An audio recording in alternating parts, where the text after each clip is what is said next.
at me, and we're ready to go for a nice succinct morning. We have some important matters still to cover. I will now reconvene the general session and ask if the recording secretary will read the roll. Catherine Williams Brown. Present. Jose Cardenas. Present. C. Michael Cooney. Here. Michael De La Torre. Present. Merced De La Torre Escobedo. Anna Marie Francois. Present. Makita Guino Shire. Present. Megan Gross. Johanna Harwick. Present. Susan Aradia. Present. Terry Jackson. Here. Bonnie Clark. Monica Martinez. Here. David Simmons.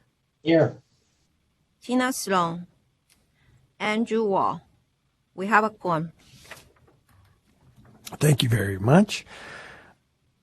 I have a general announcement to make. I'd like to remind members of the public about the process to provide public comment. The committee chair will announce when the public comment period is open during the presentation of the agenda item and ask for anyone who wishes to comment to notify the meeting moderator. Individuals who join the meeting via the Zoom webcast will need to click on the raise hand icon to inform the meeting moderator that they would like to speak on the item. The meeting moderator will notify the individual when it is their turn to speak by calling their Zoom ID. Please remember that the Zoom ID is the name used when logging into the meeting. At that time, the individual will be prompted to unmute their microphone and will be able to share their comment. Please note, the Zoom ID name used by the member of the public to join the Zoom meeting will be displayed to the public when the individual provides public comment. Individuals who join the meeting via the U.S. toll-free number will need to press *9 on their phone to inform the meeting moderator that they would like to speak on the item.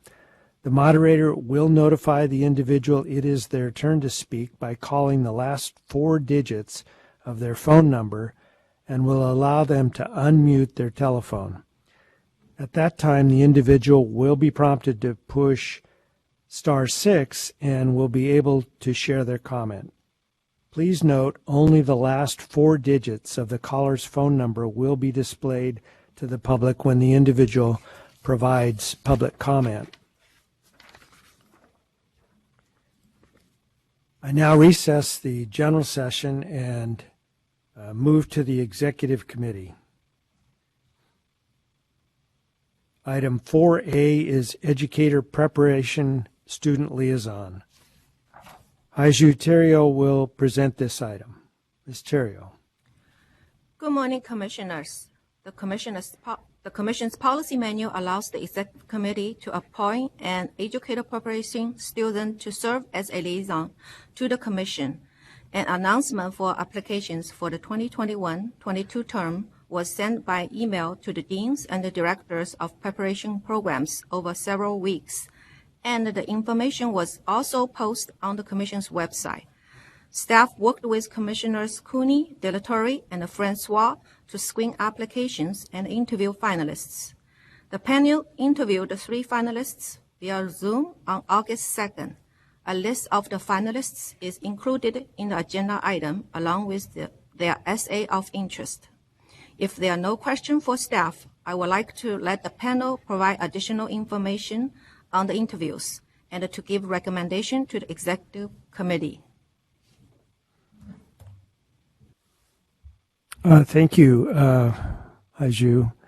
Are there any questions before we start as to the process? The Executive Committee recommends, the Liaison Committee recommends to the Executive Committee. Do we have a quorum of the Executive Committee? Yes, we do. We do. Okay. So would members of the interview committee like to make comments before we make our recommendation?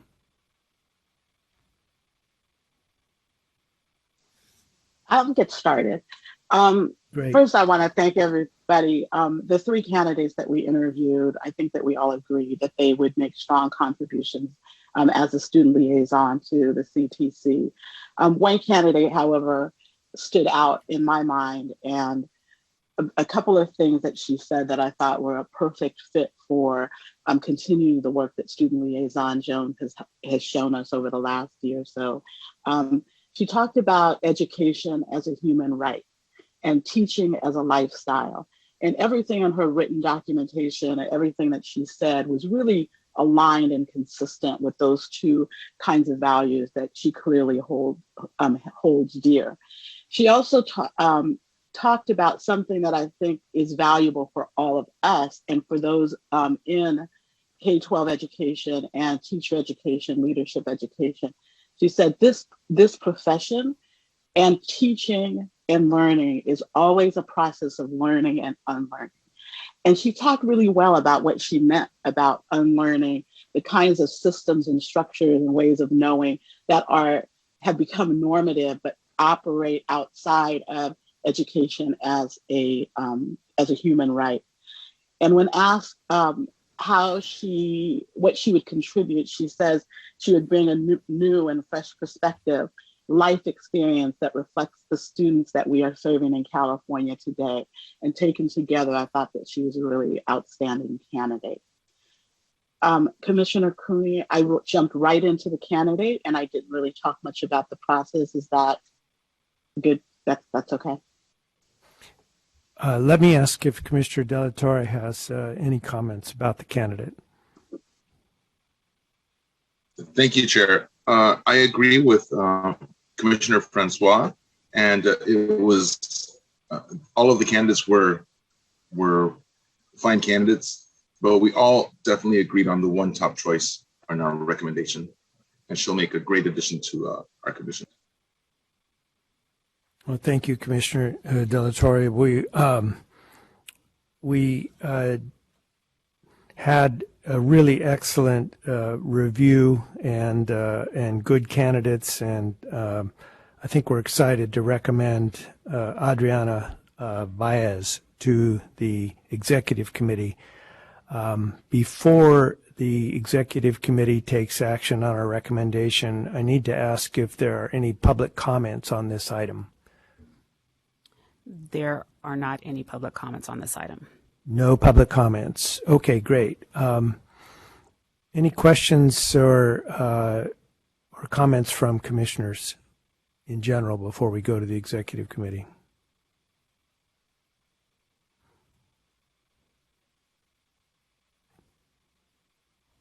You know what, I don't have the computer sign up yet, so if you have a comment, just wave your hand. Okay. Commissioner Brown. Thank you. Thank you, Michael. Thank you. I'm just so excited to hear your work, Commissioners Francois and De La Torre, and it is, I've had the honor of being on that group before, and it's so heartening to see and talk with and get acquainted with some of our upcoming teachers. So it's not a question, it was a comment, and thank you for your work. And even more so, thank you so much, Corey, for your work as the Student Liaison Commissioner. You have really informed our work and made it better because of your presence here. Yes, I have a quick question. very appropriate. Monica had a question? Okay. Yep. I just, Commissioner Martinez. for the committee, what was the credential that the new student liaison that we're considering is seeking? Multiple subject. Okay, great. Thank you. And then I just also wanted to give my thanks to Student Liaison Jones and tell her how much we'll miss her. And thank you for always bringing the enthusiasm for teaching to us. So thanks for keeping it real. Yes, Commissioner Jones will be a hard act to follow, and she's done a wonderful job.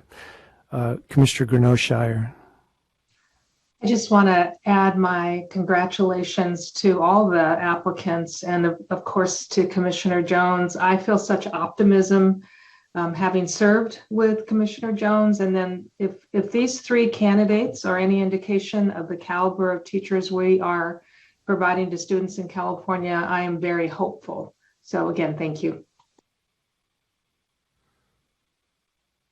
Any other commissioners? Okay, thank you all. The executive committee is prepared to vote on this item now. The interview panel recommends Adriana Baez. All those, well, we should call the roll for the executive committee. We need a motion and a second from the executive committee. Okay. Is there a motion? Yeah, I can make a motion to approve the recommendations of the committee for the student liaison. Thank you, Commissioner Martinez. Is there a second? I'll second. You have Commissioner Jackson too, who seconded. Yeah. Oh, I didn't see. Okay, Yes. great. You Yes. guys have better viewing than I do right now, but we'll Okay. get through. Okay. I second. Thank you very much, Commissioner Jackson. Any further comments before we proceed to a vote on the motion? Yes, Commissioner Jones. You're muted. Okay. Thank you. Thank you all so much for what you all said. I know I was looking through the essays and I was like, oh my goodness, this is beautiful. And I'm so happy that, and I wanted to congratulate Adriana. I know that this time around, it was like this time around last year. And I remember I was here when you all were voting. Like I was here in, couldn't see me, but I came and I was like, oh my gosh. Oh. And I was going crazy. And if she's here, just congratulations. And I know you're going to do great because the commission chose you for a reason. As far as Adriana, is it Adriana or is it Adriana? Just want to make sure I'm saying it right. I think it's Adriana, but Okay. I could be wrong. So Adriana, if there's any way that you can give her my contact for her to connect with me and to talk about any support she may need or anything she may be nervous about, I have no problem whipping up something like a little PowerPoint about some roles that there are, how to navigate conversation and some things that we've been talking about through this year, so she can jump right in as informed as she can, and of course know who she can connect with in times when she really needs some support. So I would love for that to happen if that's possible. We'll be happy to do so. Thank you so much. All right. Any further comments before we vote? Don't see any. Okay. Madam Recording Secretary, if you will call the roll. C. Michael Cooney, Aye. Terry Jackson, Aye. Monica Martinez, Aye. David Simmons, David's muted. Aye. thank you. Motion carries. Thank you very much. Okay. We'll be excited to meet Adriana in person, I hope. Certainly on Zoom at our October meeting.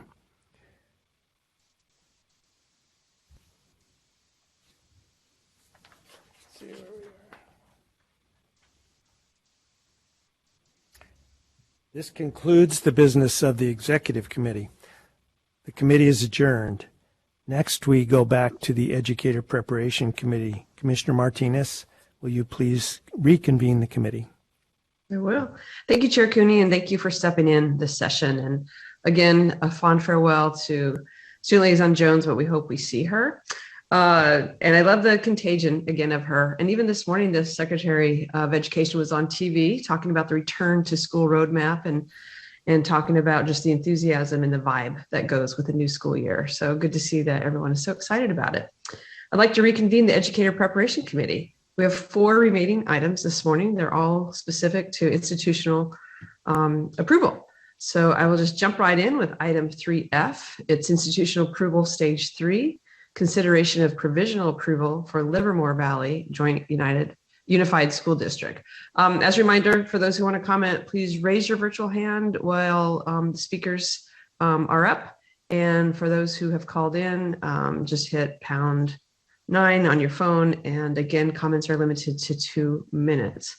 With that precursor, which you'll hear for every one of our action items today, the staff who will be presenting today is Michelle Williams-George.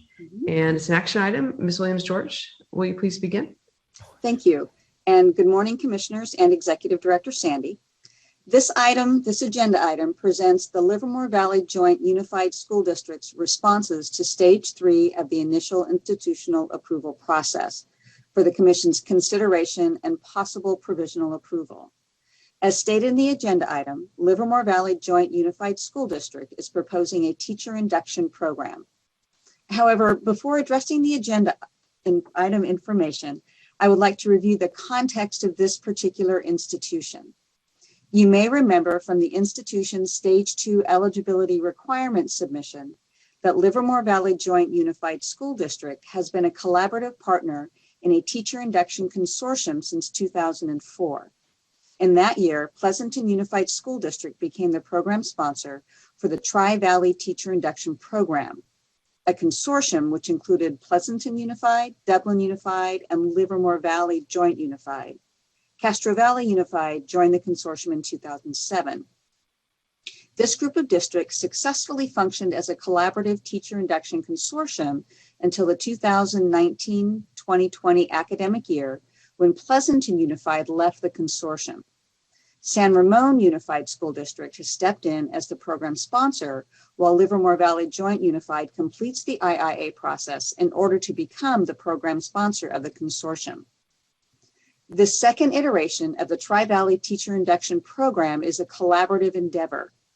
As is standard for the IIA process, I have been working with the program developers through these first 3 stages, and each stage has had the full input of each consortium partner, as represented by the 3 women with us today. While Livermore Valley Joint Unified, if approved, will be the program sponsor and ultimately responsible for both the overall program and credential recommendations, the teacher induction program itself will be an amalgamation of addressing individual district needs of the consortium partners, as well as CTC requirements. 3 district representatives, 1 from each district involved in the consortium, are here to answer programmatic and institutional questions. It is my pleasure to introduce Leslie Williams, Consortium Director and Livermore Valley Induction Coordinator, Catherine Nissen, Dublin Unified's Induction Coordinator, and Megan Sutcliffe, Castro Valley Unified's Induction Director. Now, returning to the agenda item. On page 2, you will find IIA Stage 3 highlighted, showing where this institution stands in the 5 stages of the IIA process, having had eligibility requirements approved in February of this year. You may remember that at the June Commission meeting, you approved 3 institutions in Stage 3. And as with those institutions, Stage 3 focuses on the institution's capacity to comply with policy, statutes, and regulations, as well as provide an institutional infrastructure which supports the proposed program, which in this case is a teacher induction program. Provisional approval in Stage 3 would mean that Livermore Valley Joint Unified School District as an institution is improved, but cannot offer the proposed teacher preparation program until the completion of Stage 4, wherein relevant program standards are determined to be aligned and brought before the Committee on Accreditation, who may then approve or deny the program. The link to the Livermore Valley Joint Unified School District's webpage can be found on page 3.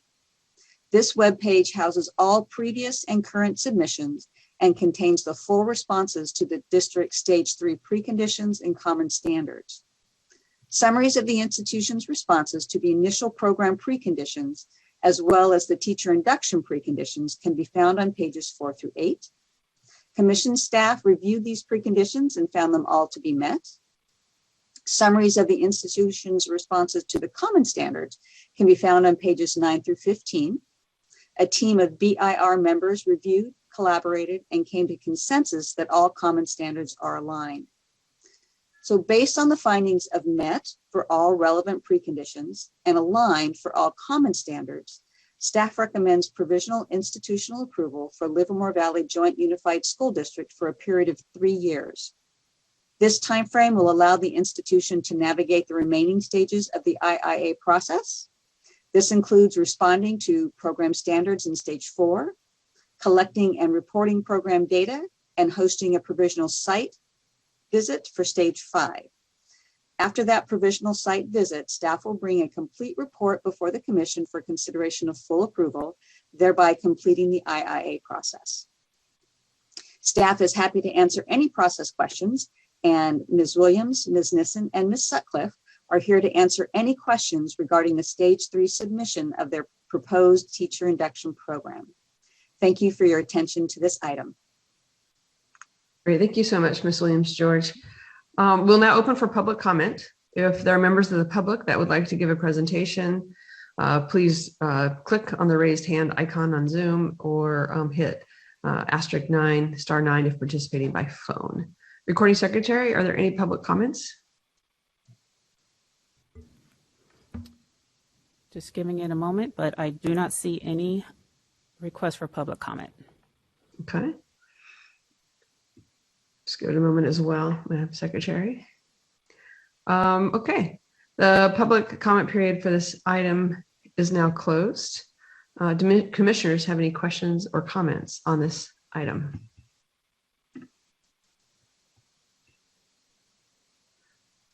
I'll just use my mic time. Okay, good. We have, okay, we're gonna go this order. Johanna Hartwig, Commissioner Hartwig, Commissioner Grant O'Shire, and Commissioner Francois.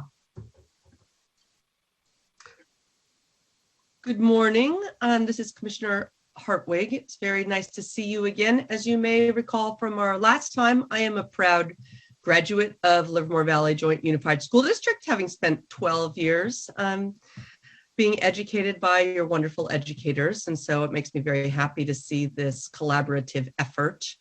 I was interested in hearing a little bit about Common Standard 2, your candidate recruitment efforts, and how successful the collaboration has been in your efforts to recruit diverse candidates. I was happy to see your articulation of what sounds like robust efforts and strategies. And I was just interested, particularly with my personal background, my parents still live in the area, how successfully the collaboration has been able to recruit and retain diverse educator candidates. I'm glad to see you again.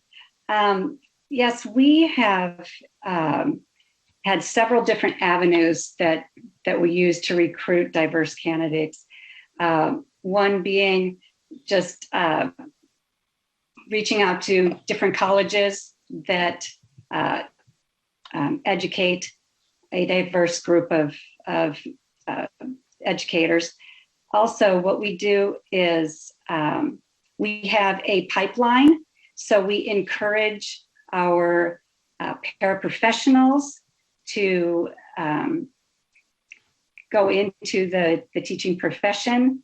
We offer compensation or stipends for some of their educational costs. We find that these candidates represent our population. So we encourage them when we see that there are paraeducators or aides in our districts that really show promise in education. We encourage them to go ahead and enroll, and we support them in that way. We also, let's see, what else did we write on here? Casey and Megan, if you have any other.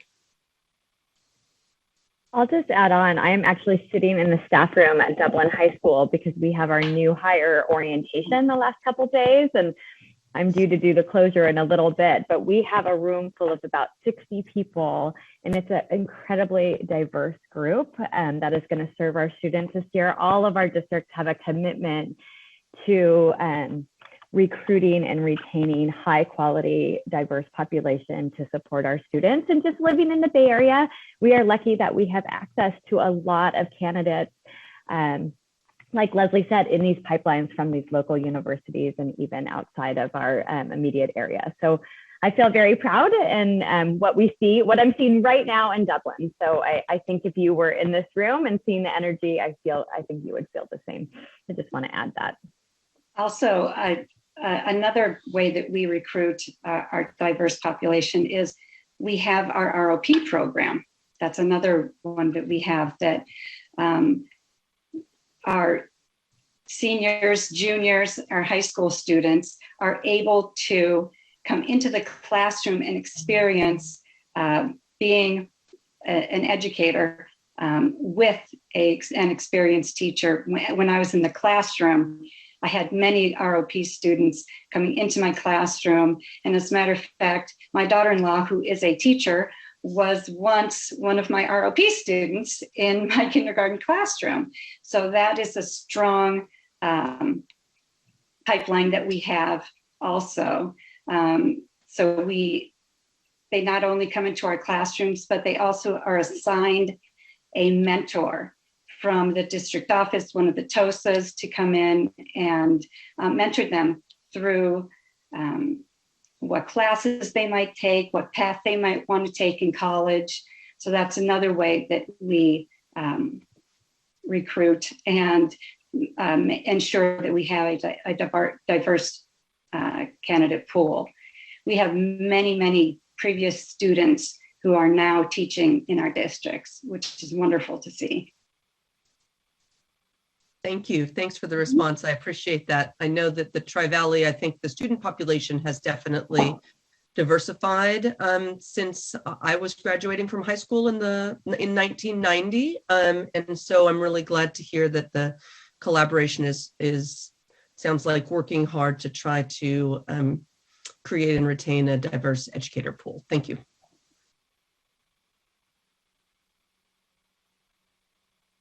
Commissioner Grenner-Shire and then Commissioner Francois.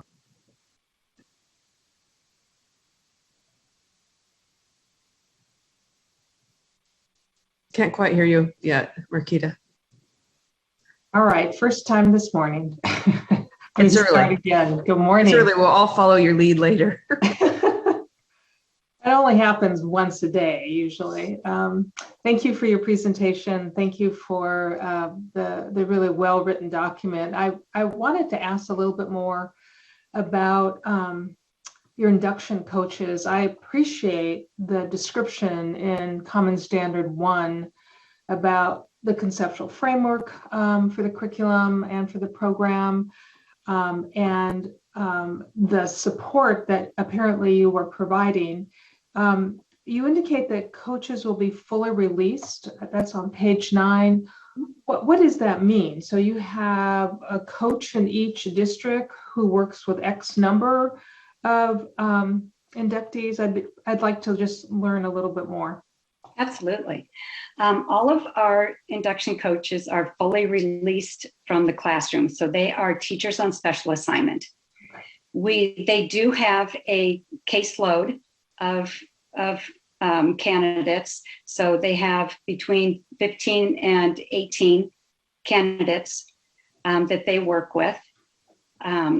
They are fully released, meaning they can go in and be coaching and observing those teachers at any time during the day. So our teachers really get a quality induction. If they need us to be in there to model a lesson, to observe and give feedback, to just be that guide on the side, they have that opportunity at any time. So we can give that just-in-time support much we're more free to do that instead of being a classroom teacher and maybe going in on your prep period or, a limited period of time after school. We are there day in and day out. Does that kind of answer your question? It very much so answers my question, and I appreciate your commitment of resources to, you described how your efforts to recruit diverse candidates, but we also know the other side of the coin, if you will, is retaining those candidates. So I appreciate your efforts and your description. Thank you. You're welcome. You, Commissioner Francois? I too was going to ask to know more about the coaching and what that looked like on the inside. I appreciate the response. As happens sometimes, Commissioner Grunow-Shire and I asked some similar questions. So I appreciated that question. And while I'm on, I just want to thank staff for doing such a beautiful job of reminding us of what we discussed before. And I really am encouraged by the collaboration of the LEAs within the consortium, even as you are restructuring how you work together. And I'd be excited to hear next time about how that collaboration is going as you work through the process. Fantastic. Thank you. I'm just going to use my privilege of having the microphone to ask a similar question as Commissioner Francois. I was a little curious about the context of the consortium and their role. In the document you shared about, you guys moving forward with the sponsorship. But can you share a little bit about the purpose, the original purpose of the consortium? It seemed to be grounded in induction, but I wondered if there were other elements around diversity, teacher quality, and how you might still interact with that consortium with this new phase that you're moving into for teacher prep. Are you talking about the current consortium, or the previous? The current one. Yeah. The current consortium? Mm-hmm. Kind of the purpose and the scope of it, and then the relationship, if there is any, to moving forward with the teacher prep program. Our relationship, as we said, we've been together for a long time. The three of us have been working together for the last 7 years. So anything we do in the consortium is discussed, is teased out together.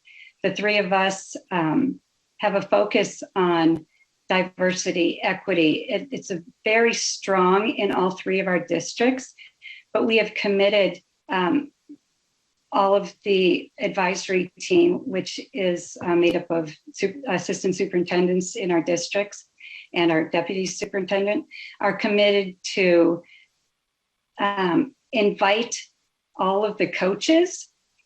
If we have some professional development around equity or diversity, all of our coaches are invited, so that we are truly working together as a consortium, and everybody is getting this rich content so that we are all on the same page. The consortium has always been about just supporting students. And by doing that, we focus on developing coaches, which develop teachers, which then impact students. So if you see our logo, it says supporting students one teacher at a time. So that is our focus. And when we say all students, we mean everybody. So that's where our equity and diversity come in. Great. Yeah, thank you for providing that context. It was intriguing and nice to see districts aligning that way. So, okay, and then there's a follow-up question by Commissioner Francois, and then we have a question by Student Liaison Jones. Yes, thank you. This reminds me, if you're familiar with the statewide system of support, it reminds me of the direction that the state is going in terms of coaching across school districts, across county offices of education, and really serving the needs of geographic regions. I see Commissioner Jackson shaking her head, because really that's what the California School Leadership Academy is all about.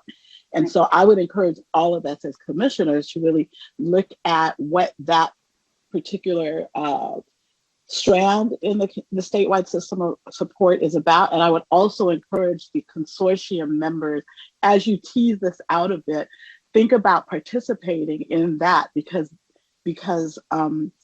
LEAs and particularly county offices of education across the state are trying to work together more closely around coaching, around developing communities of practice, around localized professional learning in the kind of integrated, collaborative way that you're envisioning. So I just wanted to offer everybody up that resource.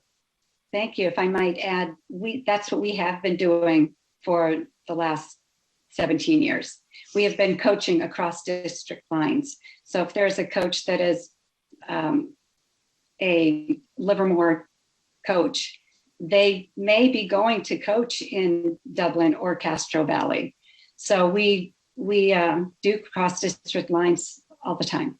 So, and it's wonderful because you get that insight into all the different districts. It's really great. Yeah, that's great. Thank you for that context, and Commissioner Francois, thank you for that larger picture as well for us to look at. Student Liaison Jones, you're up. Thank you so much for your presentation.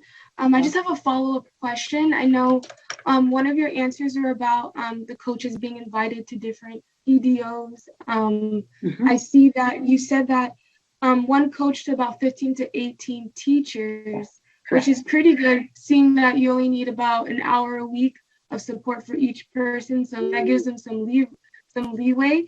I'm interested in hearing a little bit more about how you all plan to support the coaches, just because the new teachers who are coming on, we need a lot of support. And because of this pandemic and online learning, I just want to hear a little bit more about the things that they're going to need. The coaches will have to, or get the pleasure to experiencing as workshops, because I do think there has to be something that's consistent that they're going to, that the message is consistent. So I would love to hear a little bit more about that. Perfect. Our coaches, are you hearing feedback? Oh, maybe, okay, now it's there.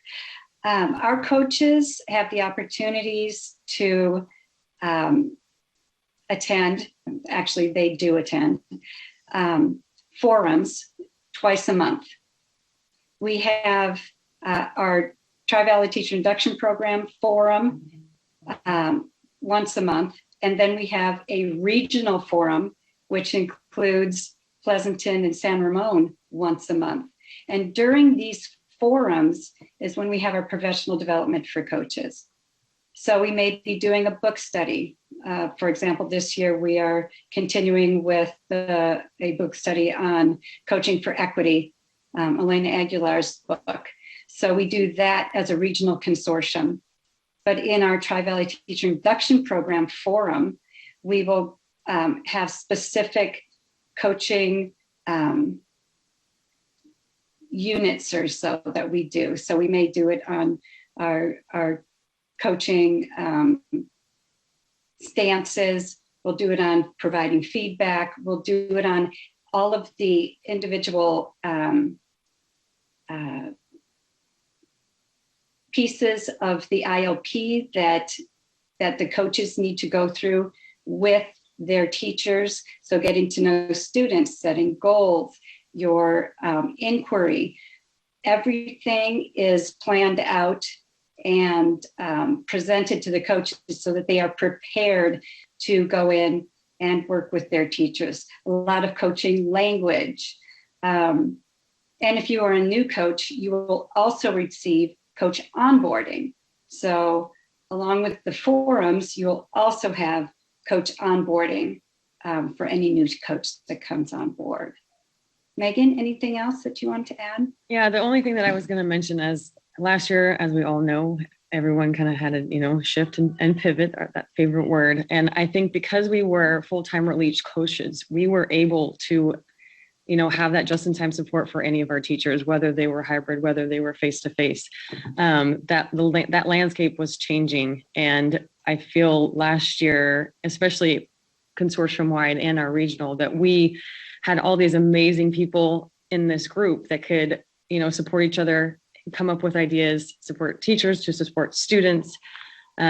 Hopefully this year will remain face-to-face. But again, we have last year all the amazing things that we learned and just the ways that we can support our teachers and, supporting our students. Mm-hmm. Thank you so much. Sounds wonderful. Thank you. Thank you for such a robust conversation on this. And again, really, this consortium idea and the cross-district and counties is really great fodder for all of us. So thank you for addressing our specific questions around your approval, as well as some broader questions. Thanks for your patience with us. I don't see any other questions. So I'm just going to triple check the screen here. And so that means that we will move into a motion. So do I have a motion to either grant provisional approval to Livermore Valley Joint Unified School District and set the provisional approval to be 3 years, or deny provisional approval? So I see that Commissioner Hartwig gladly makes a motion for her home district to be approved. Do I have a second? Okay, Commissioner Jackson, thank you so much. Any other discussion on this topic, on this action item? Will the recording secretary call for the vote? Each member, please respond with aye, nay, or abstain. Thank you, Ms. Williams and George. Jose Cardenas, Aye. C. Michael Cooney, Aye. Michael De La Torre, Aye. Johanna Harwick, Aye. Susan Aradia, Aye. Terry Jackson, Aye. Monica Martinez, Aye. Anna Marie Francoise. Aye. Motion carries. Great. Again, thank you for everyone from your district showing up, Ms. Williams and Catherine Neeson and Megan Sutcliffe. Thank you so much for taking the time to be with us today. And of course, thank you, Ms. Williams George, for handling this for us. All right, with that, we're going to move on to item 3G. Take care, all.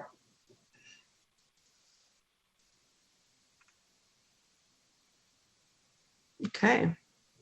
As a reminder for item 3G, those who want to comment, please raise your virtual hand on screen or hit star 9 to let us know that you'd like to make a comment, and of course limit your comments to 2 minutes. This next item is being presented by Aaron Sullivan and Punan Betty. This is an action item. Ms. Sullivan, will you please begin? Yes, thank you. Good morning, commissioners. So today, staff is going to present to you 3 provisional site visit reports for institutions in the initial institutional approval process. They are High Tech High Graduate School of Education, UC Merced, and Las Virgenes Unified School District. But before we take you through those reports, and rather than having staff repeat certain information to you at the beginning of each item, I want to take a few minutes to set the stage for the reports. So I'll briefly cover stage 5 of the IIA process, the role of the COA up to this point and perhaps after, and the Commission's decision points at this stage of the process. I would just like to also say that as this new IIA process has been implemented, and as we have more institutions moving through the final stages of the process, staff's identified some areas for improvement, not to your adopted procedures, but to the work that staff does with and around these institutions as they're moving through the 5 stages of IIA.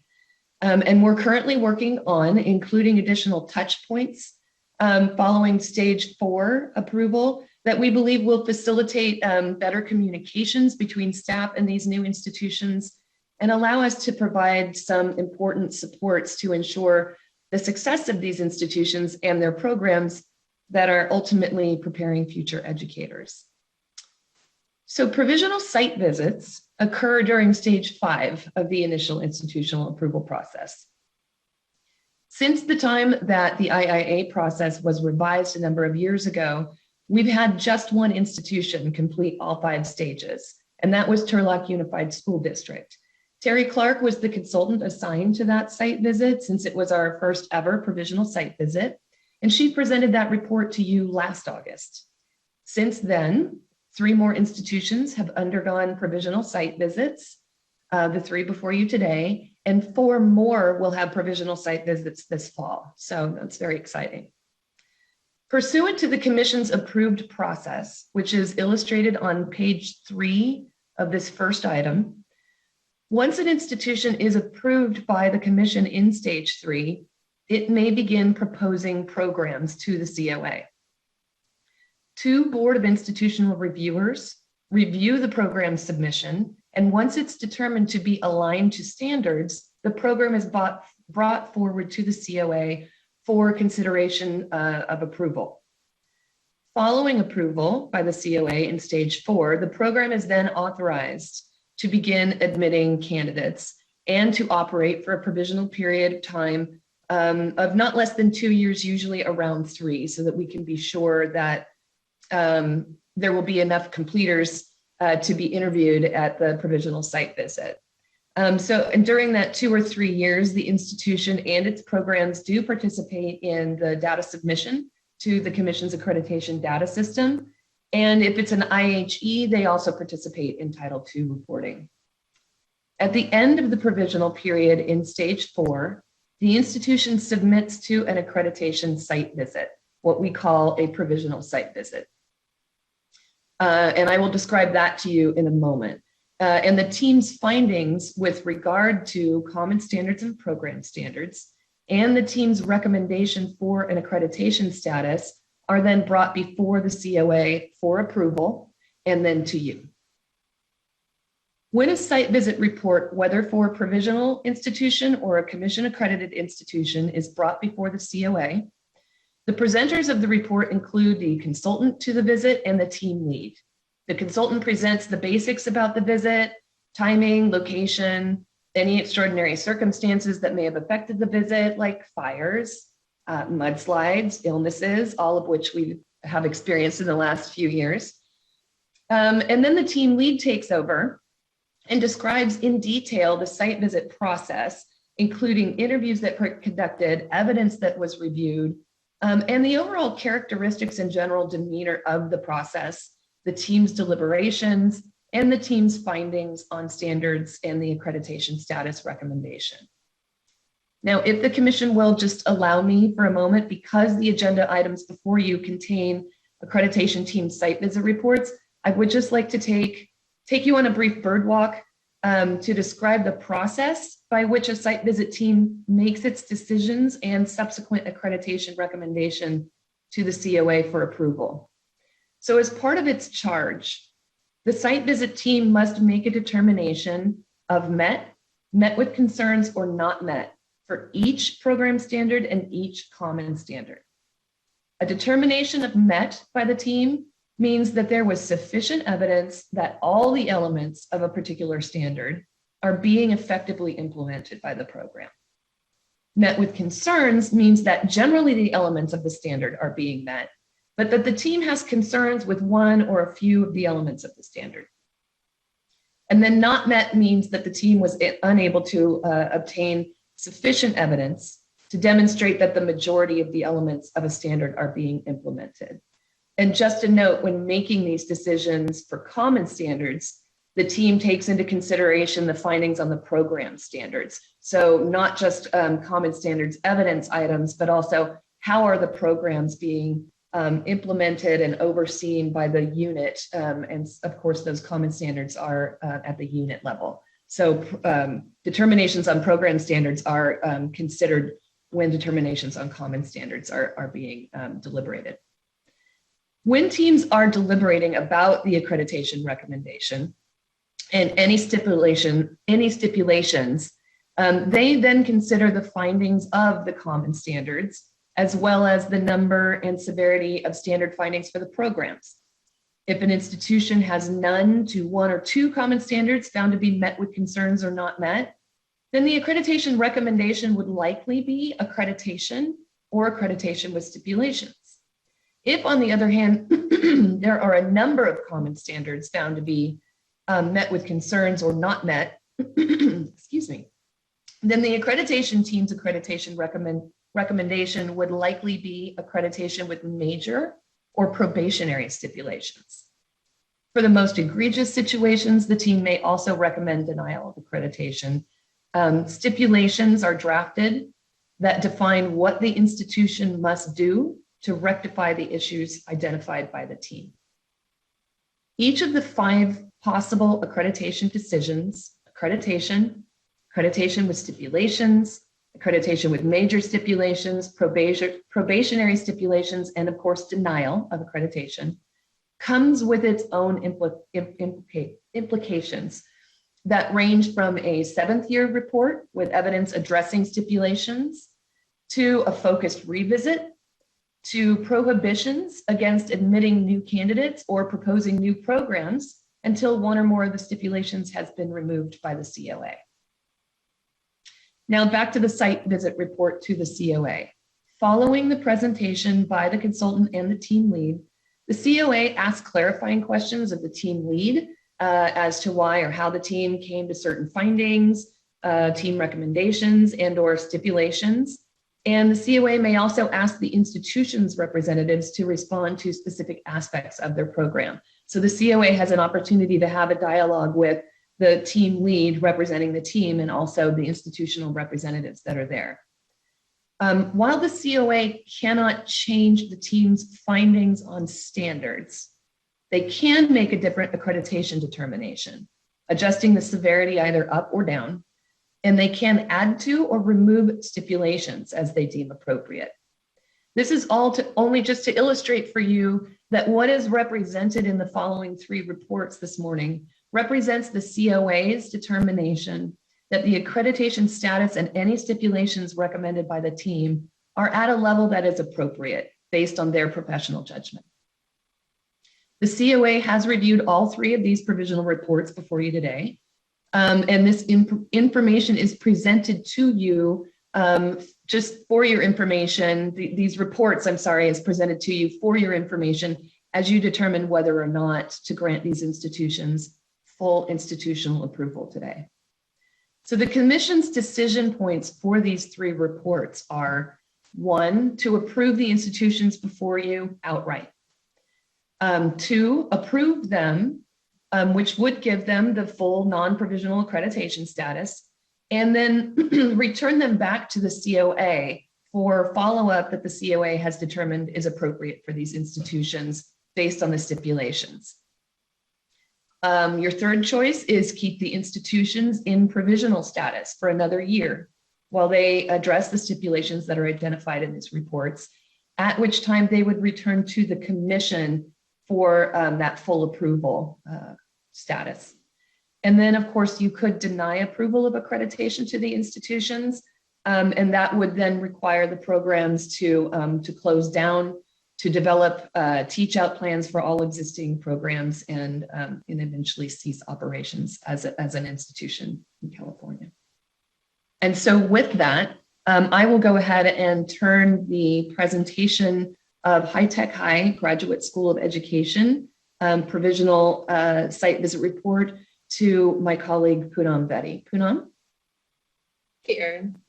Good morning, Commissioners. I am pleased to begin the first of the 3 Stage 5 initial institutional approval agenda items. Item 3G presents the High Tech High Graduate School of Education's provisional site visit report and the subsequent recommended accreditation status by the Committee on Accreditation for the Commission's consideration of full institutional approval. As indicated by the table on page 4 of this item, High Tech High Graduate School of Education first began the IIA process with attendance of an Accreditation 101 session in August of 2016. Then their preliminary multiple subject and single subject credential programs were granted initial program approval by the Committee on Accreditation in May of 2018. Then the institution operated these programs under provisional approval for 3 years, and then hosted a provisional site visit this year from May 17th to May 19th. And Erin and I served as co-consultants on the provisional site visit. And as Erin mentioned earlier, a provisional site visit occurs during this final stage, during stage 5 of the IIA process. And to talk a little bit more of the lead up to the provisional site visit, the entire team the team of volunteers that conducts the provisional site visit, they review the institution's responses to the program standards, to the common standards, and commission staff review the responses to the preconditions. So all of the feedback and reviewing the documentation is then provided to the institution, and then the institution responds via addenda that are posted to the website at least a month prior to the provisional site visit. So overall, we can think of stage 5 of the IIA process as a truncated version of what institutions experience during years 5 and 6 of the full 7-year accreditation cycle. And now I want to talk a little bit more about the provisional site visit itself. So the site visit team was comprised of a program reviewer, a common standards reviewer, and a team lead. And this team was impressed with both High Tech High Graduate School of Education's commitment towards embedding equity into the carefully planned instruction that they provided to their candidates, and the overall deep reflective nature that they saw evident across all levels of the institution. And the team, through interviews with the different stakeholders during the site visit, also found that there was a great level of community support for the programs. At the conclusion of the site visit, after review of documentation leading up to and during the site visit, and also after these interviews, the team came to a conclusion of accreditation with stipulations. And the one stipulation was based on the need to ensure that High Tech High Graduate School of Education is consistently preparing its candidates in its preliminary multiple subject credential program to teach health and physical education. And you will find more information regarding the stipulation and the provisional site visit team's report in the item. And the report is actually located under Appendix A, which begins on page 6 of the item. And this is the same provisional site visit report that was presented to the Committee on Accreditation at its meeting this past June. And it was at that meeting that the COA determined that had High Tech High Graduate School of Education been a fully commission approved institution, they would have agreed with the team's recommended accreditation status of accreditation with stipulations. So in conclusion, staff, as noted at the bottom of page 4, top of page 5 of this item, is recommending that the commission grant full institutional approval to High Tech High Graduate School of Education with the requirement the stipulation identified in the provisional site visit team report be met within the time frame that was designated in the report, which was 6 months. So what this means is that the evidence that the stipulation was addressed must be presented to the COA in that 6-month time period, and then the COA will consider any further action. The next steps that Erin described in more detail earlier are found on page 5 of this item. So with that, staff is happy to answer any questions, and we have the following representatives from High Tech High Graduate School of Education present here as well. We have Dr. Kelly Wilson, Dean. We have Dr. Sarah Pine, Program Director, and we have Haley Murugeson, Director of Student Affairs. Thank you. Great. Thank you, both Ms. Sullivan and Ms. Betty, for this really thorough explanation of the process and the stage that we're in, since it is so very critical. Appreciate that. And thank you, High Tech High, for coming. What we're first going to do is open for public comment. So if there's any public comment, please raise a virtual hand or press *9 on your phone if you're not on by video. Recording Secretary, are there any public comments? There are no public comments. Great, we'll just give it a moment, but I'm with you, at least on Zoom, I don't see any. Okay, the public comment period for this item is now closed. Do commissioners have questions or comments on this item? And I see Commissioner Francois. So we will lead with Commissioner Francois with regard to comments and questions, and I'll continue to look for virtual hands or you all flagging me down.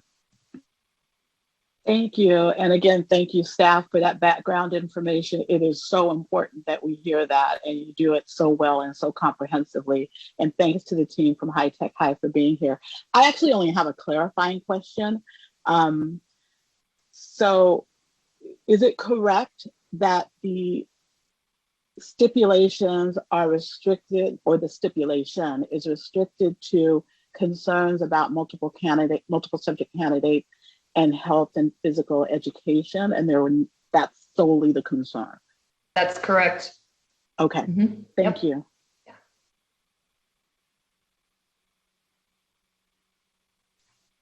I don't know if this would be the appropriate time to hop in, Poonam, to talk about how we are planning to address the stipulation. Would this be a moment to share that, or we can wait a little bit?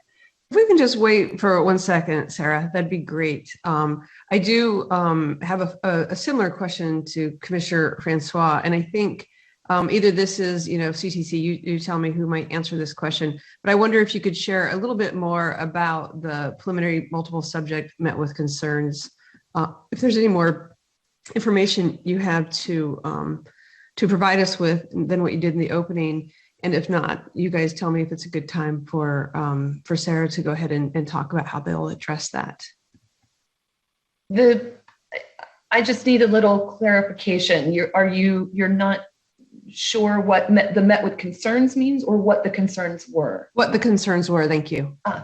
Yeah, so the concerns of the team were specifically that there seemed to be some gaps in the preparation for the multiple subject candidates around the health and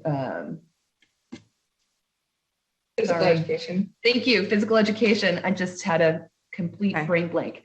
Yeah, and so it was just those two pieces. Yeah, of that particular program standard. Okay, thank you. I heard that, but I wasn't sure if it was limited to that. So thanks so much. Other commissioners, do you have questions? And if not, I think I might ask Dr. Fine, how do you plan to address the stipulations? Or the concern, actually. Yeah, thank you. And I just wanted to name, I know this process is new and we were able to share this with the COA, but our experience of this process was actually really profoundly useful for us. And it was a real learning, sort of human-centered process. So I just want to thank Erin and Poonam and our team for helping us through what seemed very scary at the front end, through a process that actually really helped us grow and learn. So the particular stipulation, it felt incredibly fair to us. We simply had, in designing our program, there are so many TPEs and so many things we were holding at the fore. I think we just sort of overlooked the piece around PE and health, and we're really excited to be able to integrate it into our program design. So we've been working this summer to realign our course sequence for our multiple subject candidates, and we have found room for a course. It's a courselet. It's like a 1 credit, three session course, which is going to be led by one of our practitioner faculty from one of our partner schools. And the person leading the course is a very seasoned health and phys ed teacher. We call it active education in the school that she's at. So we are working with her to co-design the syllabus of that course to make sure that we're really integrating both health and active physical education, sort of in grades K to 8, because we have a range of grades that our multiple subject candidates work in. And we're also looking to think about how we can have some, we call them put it to practice assignments, but coursework that is situated inside of the clinical experience, because we're a residency program, our folks are in the classroom all year long, 4 days a week. So as they're taking that course, they're going to be doing some shadowing of their own students into their phys ed or health classrooms. They're going to have an opportunity to do a little bit of student teaching in those classrooms. They'll have a sort of culminating assignment of that course where they're going to demonstrate their learning by doing some actual teaching in those contexts. So we're very excited for the push. It feels really important to us. We have I believe, a strong emphasis on social emotional learning, on integrating hands, heart, and minds in our academic classrooms. And so we're really excited to be able to come back later and kind of show you what we're playing around with in terms of bringing health and phys ed in. Kelly and Haley, is there anything you want to add to that?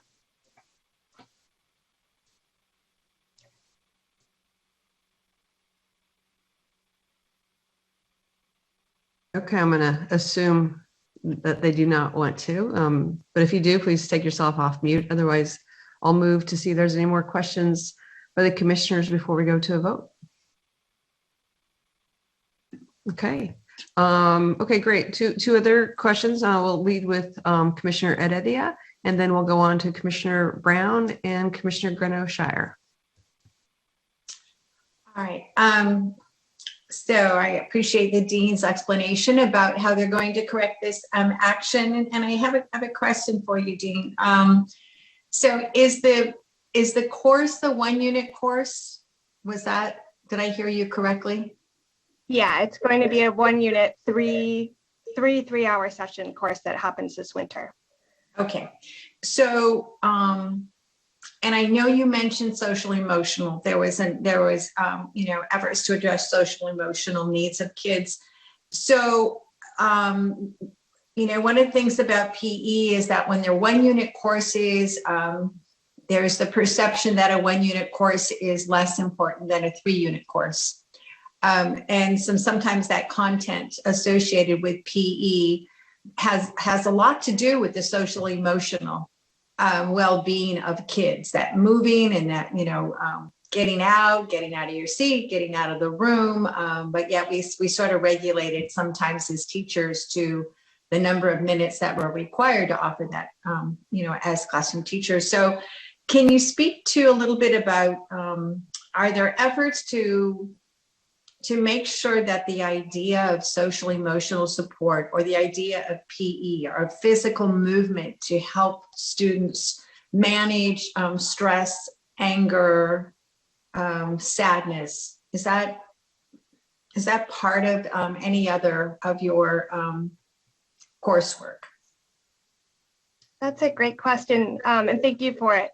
I think it really is. I think, and maybe this is in the report deeply, but the model of the schools that we partner with is very much a kind of interdisciplinary, integrated, hands, heads, hearts, minds, all together model. We're fully project-based schools. We're preparing our teacher candidates to teach for project-based learning.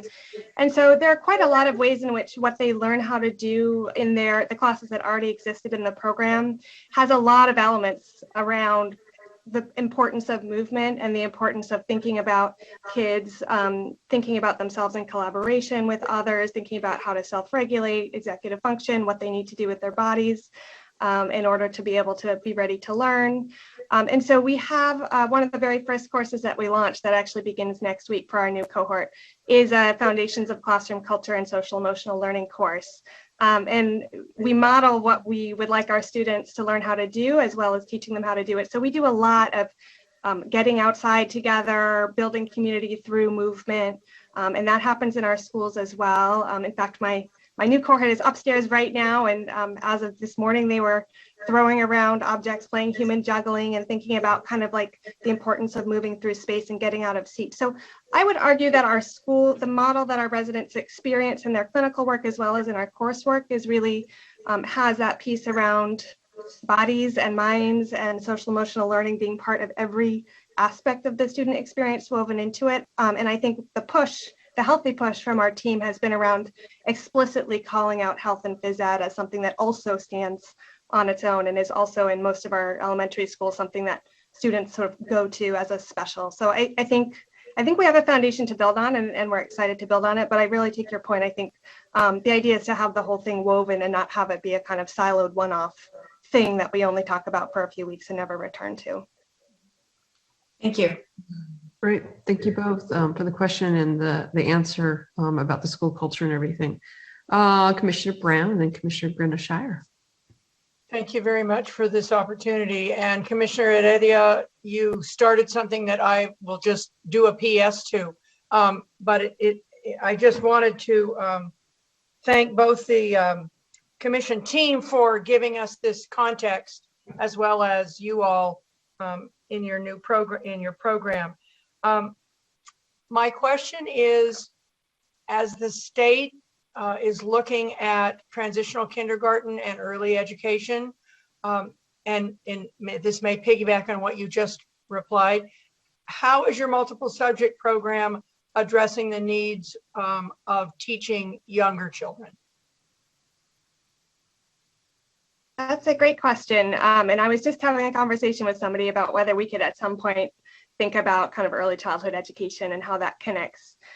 So one piece is how we structure our clinical experience. So all of our multiple subject candidates make a choice between elementary and middle. Many of them are elementary. We have a smaller number of multiple subject middle school placements. But our elementary folks spend half the year in early childhood and half the year in upper elementary. And as much as possible, we have them in kindergarten, if not first grade. I know second grade technically, I think, is defined as early, but we actually keep them in kinder and first.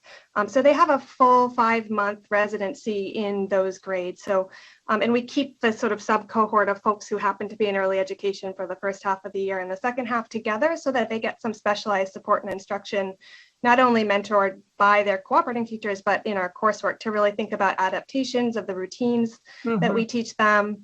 When we have them together for our foundations courses, we often have kind of an alternative version. We'll introduce an instructional routine or a routine for community building. And then our incredible instructor, Mari Jones, who leads a lot of that work, has her teaching career was mainly in early childhood. And she has all of these alternative versions, or like, this is what a World Cafe might look like if you did it with kindergartners. This is what you should go try. Let's bring it back. So, and we try to bring in a lot of video examples as well, where we're differentiating between early childhood and upper elementary.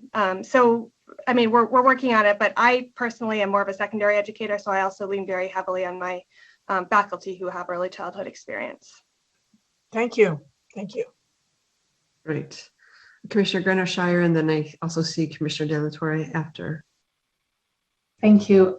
My comment is simply a kudos to the staff. And Erin, your description and what you called a bird walk was really, really helpful, I think, to new commission members. And it brought me back to my visits years ago as a member of the team, as well as dean of a program that was approved. So I want to thank you for your thorough explanation of the process. That's all. Fantastic. And Erin, I'm sure it was music to your ears to hear how an accreditation visit improves a program, so that Dr. Fine talked about. Commissioner De La Torre. Thank you, Madam Chair. I wanted to follow up on Commissioner Brown's concerns. As a preschool teacher, I just wanted to make sure that it's understood that early childhood education for a TK level or preschool is very different from just what most kindergarten teachers or first grade teachers would experience. And I want to make sure that there's that distinction of that you teach TK very differently from how you would teach in a general elementary classroom. So even though they have residency in 5 months for kindergarten and first grade, that doesn't necessarily mean that they'll be prepared to teach in a TK setting because there's very different, it's different. And I'm a preschool teacher and I didn't know the difference until I became a preschool teacher. I was first an elementary teacher and I had to go back to get my ECE units in order to teach preschool. And I learned so much, even as a seasoned teacher, of the requirements that are specific to early childhood education. And so I wanted to make sure that that's taken into account in your teacher preparation program, because I think teachers, and when you do a multiple subject credential, it doesn't focus enough on the early childhood education needs. Thank you for that. Point taken, especially as a parent to two, they're now in early elementary, but to two recent preschoolers, I see that for sure. We don't have a TK model at any of the clinical sites that we've partnered with as yet, but we're expanding our set of partnerships, as you may have read about in our report. So that's an important thing for us to keep in mind, is that if we consider placements in TK, we're going to need to think about how our program design addresses that. And we also do not yet at least have any candidates who have sought jobs in TK, but that might be a result of the fact that, to your point, we are preparing them more for kind of the transition into full elementary school. So absolutely. And then I would just add, I think we're very interested in the role of play as a foundation for learning across the entire grade span, I would argue, even with our high schoolers. And so I think that the more we can look to the best of the early childhood education world, the better. So we do at least have our students go and observe some preschools. When we do some observation rotations, we have them go take a look at some Reggio Emilio schools, and we have them go look at a Montessori school. So we have the foundations, but I think you're absolutely right. We are not yet ready to prepare folks for early childhood. Great. If I can just jump in real quickly, transitional kindergarten, just even in the state of California, continues to be a sticky place for all of us. From our colleagues at the CDE and for us here at the Commission in truly trying to ensure that we're addressing that appropriately. And there is some work that the Commission, I know staff will be engaging in around sort of evaluating, preparing teachers to be teaching TK over the course of this next year. So really appreciate your comments, Commissioner De La Torre. Very timely. Okay. Not seeing any virtual hands or anything else, just double checking. Then if there are no other comments or questions, we will move to a vote, as this is, of course, an action item. Okay, so if you would like, but I'm going to read it out loud, but if you want to track me on page 5, are the options before us, okay? Because there's a few here. So the action item, we grant full institutional approval to High Tech High Graduate School of Education. We grant full institutional approval and remand back to the COA to address the stipulations identified in the site visit report. Continue provisional approval status for 1 year to address stipulations identified in the site visit report, or deny full institutional approval. As a reminder, the recommendation from staff is to grant full approval and remand the institution back to the COA to address the stipulations. Do I have a motion by a commissioner? And then can you please specify your motion, given our options in front of us?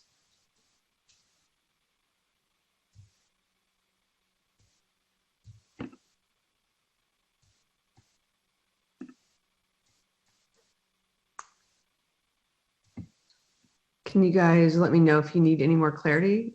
This is a, okay, there we go. Commissioner De La Torre, thank you for the virtual and the physical hand. Yes, Madam Chair, thank you. I had a question. So is the, oh, you went back on mute, Commissioner De La Torre. There you go. I'm sorry, I was holding down. Okay, there, can you hear me now? Yes. So is the recommended action to grant full approval? Full approval and remand the institution back to the COA to address the stipulations. Do you want more information about that, Commissioner De La Torre? Erin can speak to that if you'd like. Mm-hmm. Yes, please. Okay. Okay. So granting full approval, even with this, in this particular case, which is the remand back to the COA, granting full approval puts High Tech High Graduate School of Education in the Commission accredited group of institutions. We will assign them to a color cohort, and they will start moving through their 7-year accreditation cycle as a fully accredited, fully approved institution and program.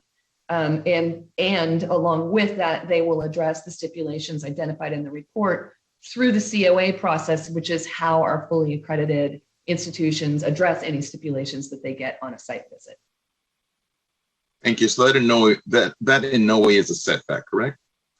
No, we would require any institution to address stipulations. Again, you're fully accredited institutions in this process.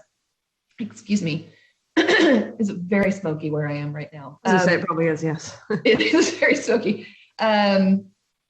Fully accredited institutions that get stipulations on a site visit report have to also follow up and bring those stipulations up to, we're always endeavoring to get institutions at full accreditation and address those stipulations. So High Tech High Graduate School of Education would move in that very same direction. Thank you. Yeah, no, thanks, Commissioner De La Torre, for the clarification, and Erin for the answer. Do we have a motion? And if not, as the chair, if I'm allowed to make one, I'm happy to make one.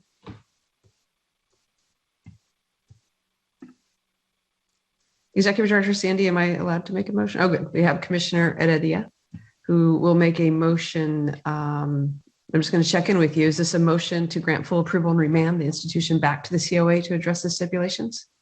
Or is this another motion? I have a question and then I'll make the motion, all right? So when it's remanded back to the COA, there's a time, I just wanted for clarification from what I remember at an institution, then there's a timeline in which they need to be addressed. And that timeline is stipulated and it's no more than a year. Am I correct? Or no more than so many months or? It's no more than a year. In this particular case, the team felt that High Tech High Graduate School of Education could address this stipulation in 6 months. So in this particular site visit report, the team recommended that the institution address this in a 6-month time period. Okay, great. All right, well, with that clarification, then I will make the motion to grant the full approval with requirement that the committee on accreditation draft the stipulation that must be addressed and presented to the COA, right? For action within the timeframe designated timeframe. Do I need to read that? To be clear, is this so the recommendation from staff is to grant full approval and remand the institution back to the COA to address the stipulations? That's the motion you're making? Yes. Okay, great. Thank you. And my apologies, but I just wanted to be really clear. Okay, commissioners, we have a motion. Do we have a second? I will second the motion if I'm allowed to as the chair. Oh, great. Thank you, Commissioner De La Torre. We'll have Commissioner De La Torre be the second. Okay. So I have a motion. I have a second. Any further discussion before we move into a vote? Okay. Let's go into the vote. Will the recording secretary call for the vote? I'm sure you guys don't need to be reminded, but each member please respond with aye, nay, or abstain. Jose Cardenas, Aye. C. Michael Cooney, Aye. Michael De La Torre, Aye. Johanna Harwick, Aye. Susan Heredia, Aye. Terry Jackson, Aye. Monica Martinez, Aye. David Simmons. Aye. Motion carries. Great. Thank you, Ms. Sullivan and Ms. Betty, and congratulations, High Tech High GSC. And thank you for joining us today, and thank you for going through this process. Congratulations, and we will move on to item 3H. Thank you for your time and support. Okay, we have two more. And so let's move through this and then we'll check in around a break or anything, but maybe we'll get through these. As a reminder for those who want to comment, please raise your virtual hand during the staff presentation so we know you're interested in speaking, and or hit *9 so we know you're going to call in. This item is being presented by Bob Locks. This is an action item. Mr. Locks, thank you for joining us, and will you please begin? Certainly. University of California, Merced is your second provisional site visit to be addressed today. Like all other institutions, this new program was hit with the changes COVID forced on everyone, and these changes were what caused UC Merced to be found with their stipulations. While 8 of their standards were met, 3 other standards each had an element of the standard that was a concern, which caused the stipulations. Their first stipulation of not using performance data and input from key stakeholders came from 2 issues. Their first year, they only had 1 candidate complete the program. And in their second year, when COVID hit, the team found that the key stakeholders were never able to find a date when they could all discuss the program due to the concerns at their own institutions. Their second stipulation of a process to monitor candidate progress was just never addressed during COVID. The program was small enough that they could implement an informal process of ensuring candidate progress while modifying their program to the new flexibilities.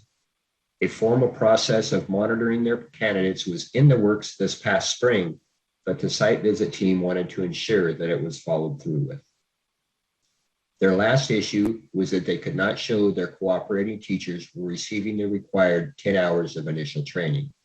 They were getting training that was documented, but it had it did not add up to the 10 hours.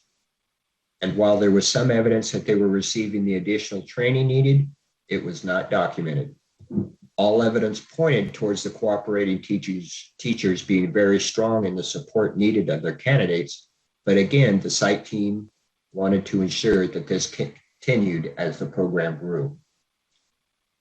Because of these issues and the fact that UC Merced has already implemented most of them, the staff suggests that you grant full approval to UC Merced with the requirement that the institution address all stipulations identified in the site visit report within the time frame designated in the report and report back to the COA for their further consideration and action. UC Merced representatives are available for any specific questions regarding the program for you. Thank you. Thank you so much, Mr. Laux. We'll now open for public comment. If there are members of the public that like to present, please notify the moderator with the virtual raised hand or *9. So, recording secretary, do we have any public comments? There are no public comments. Okay. All right, we'll just give it a second. I'm now going to close the public comment period. Do commissioners have any questions or comments on this item?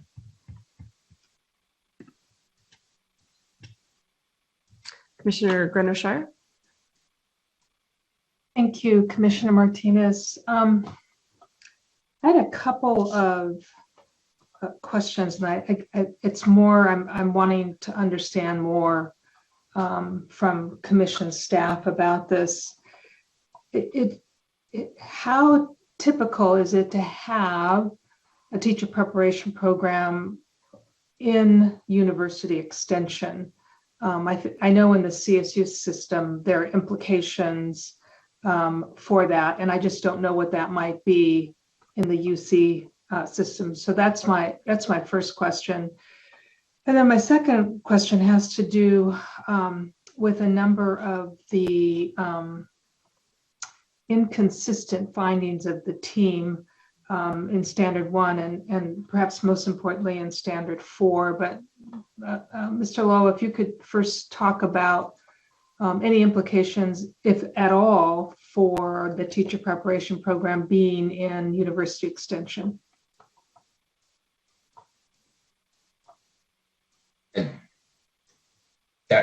I'm sorry, that's directed towards me? Or if are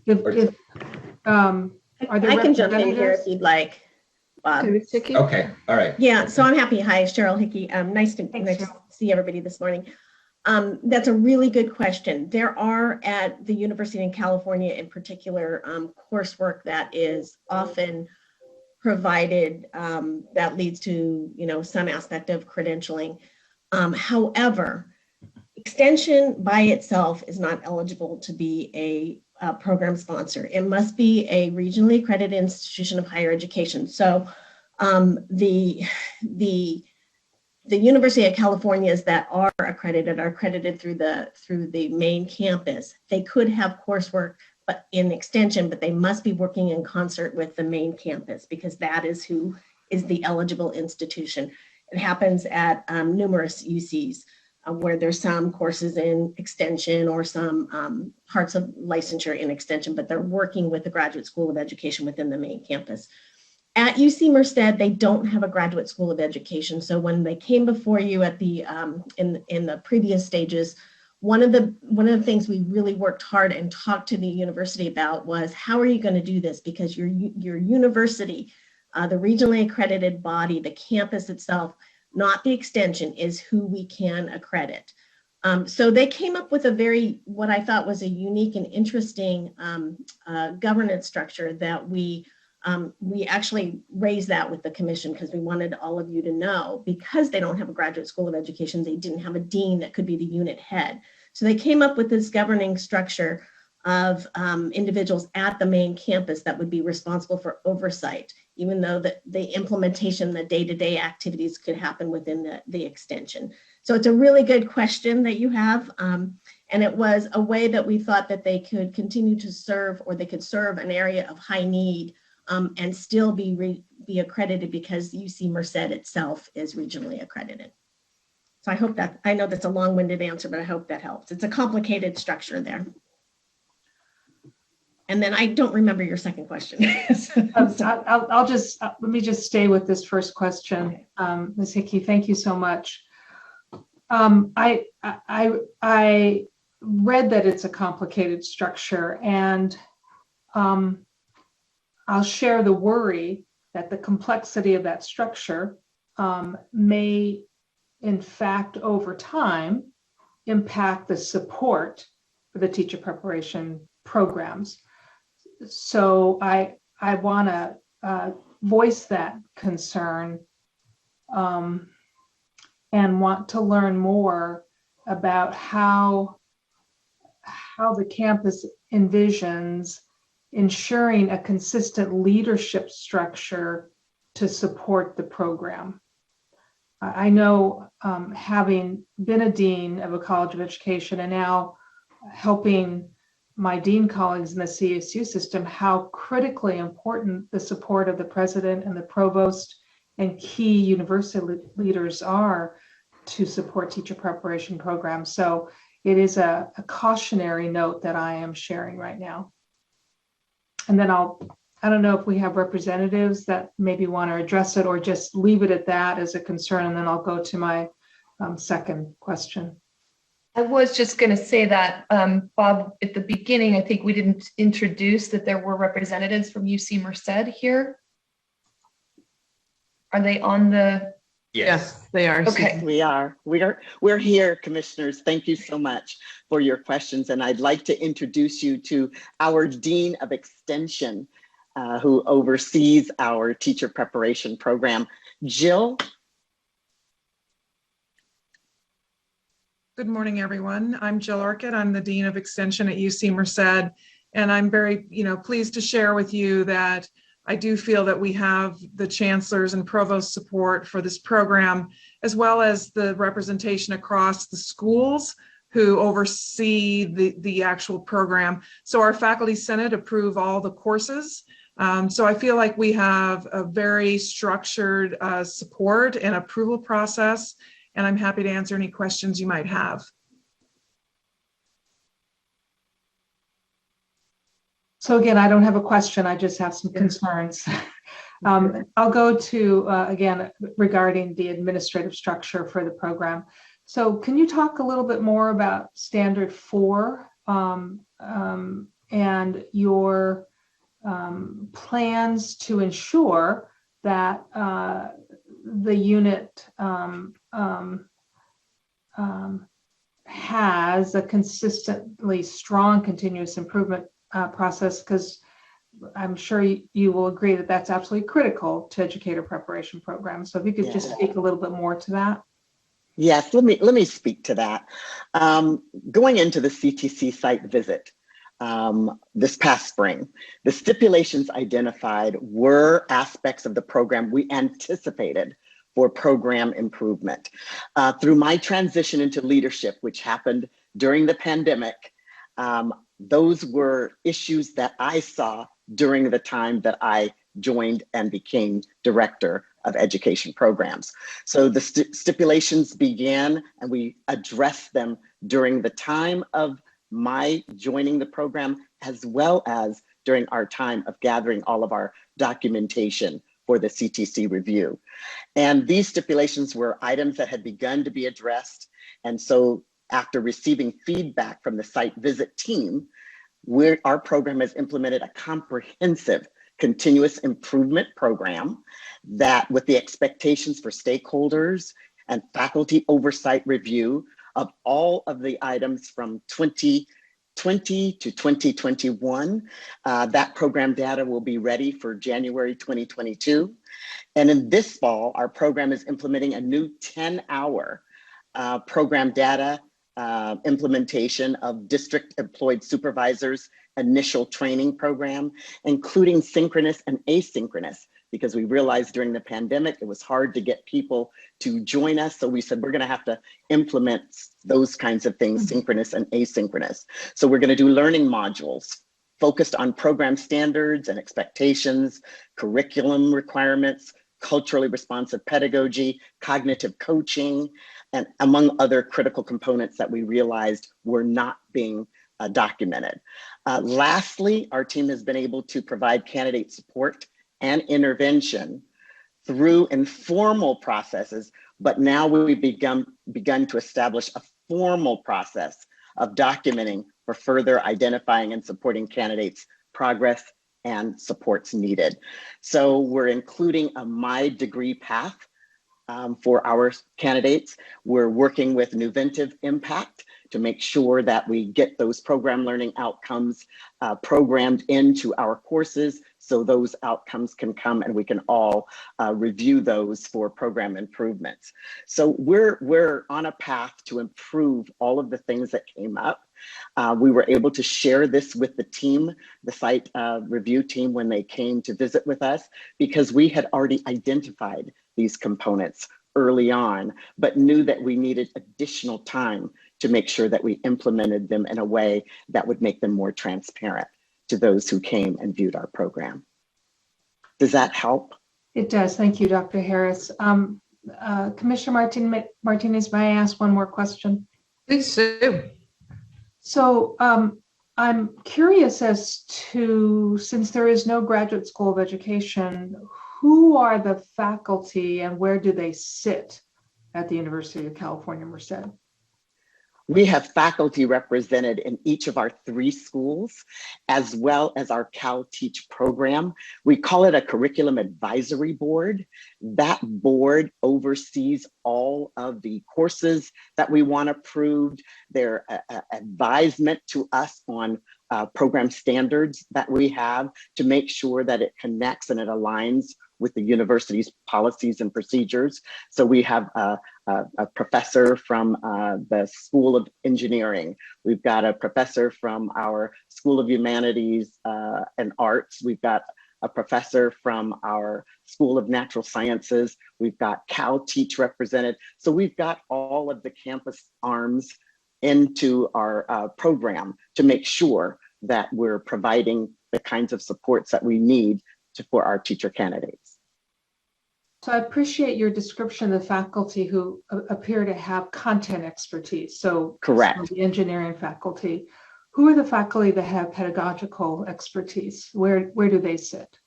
You know, we have, as a part of our team, we have not only myself, and I come through from K through 6, 25 years of experience, but we've also got an associate director. We're all educators. We're all from the educational field. We also have instructors who are people who are currently working in the field in the Central Valley as current teachers. We also have, as part of that team, we've got professors that are also from the K through 12 background that support our teaching and learning.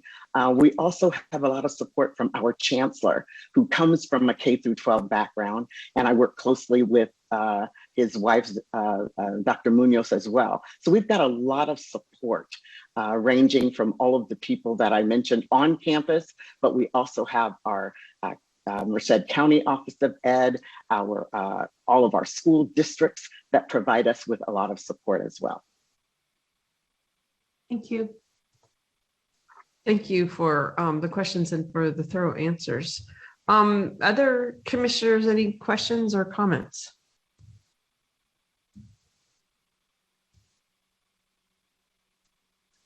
I will ask a similar question that I asked of High Tech Kai, which is, can you unpack the area where there was a concern? It was continuous improvement was the issue where it was listed. I think you guys know what I'm talking about, but I can go to the page number if you want me to. It's page number, I guess it's 1 where it's met with concerns, continuous improvement. I wonder if you can unpack that a little bit more. And I don't know if that would be Mr. Locks or Ms. Hickey or Ms. Sullivan or, yeah, probably CTC staff. Because I can read from the page, but CTC staff, did you want to? Certainly. Okay, with the Common Standard 4 on continuous improvement, we felt that they they had it in place. I mean, it was being done, but it wasn't formalized in any way. And like I said, it was primarily because when it first started, the program was very small. And through other site visits, I've seen that with really small programs, oftentimes some of the processes are very informal. But, it's something that, and we ask, well, what happens if you leave? We have to ensure that the program is going to be strong. So, that's how we feel that these processes need to be formalized, and it has to be kind of just step through the system. And they were very much understood that and had much of that in process already. Like Dr. Harrison said, it was being worked on, but it just wasn't 100% yet. And we just wanted to ensure it was. We were really kind of pushing them to the extreme. It's like, yeah, we can see it's done, but we just want to see that it's formalized so that we know 3 years from now it's still going to be, being worked through. Great. Thank you so much, Mr. Locke, for that explanation. Any other questions or comments before we move into a vote, as this is an action item? Okay. I don't see any. Yell into your microphone if I missed it. All right. So similar to before, we have 4 options before us. These are listed on page 4. So action item is to either grant full institutional approval to the University of California, Merced, grant full institutional approval and remand back to the COA to address the stipulations identified in the site visit report, continue provisional approval status for 1 year to address stipulations identified in the site visit report, or deny full institutional approval. As a reminder, the recommendation from the staff is to grant full approval and remand the institution back to the COA to address the stipulations. So similar to what we just did with the last institution. Do I have a motion? And then if you can just indicate which one it is.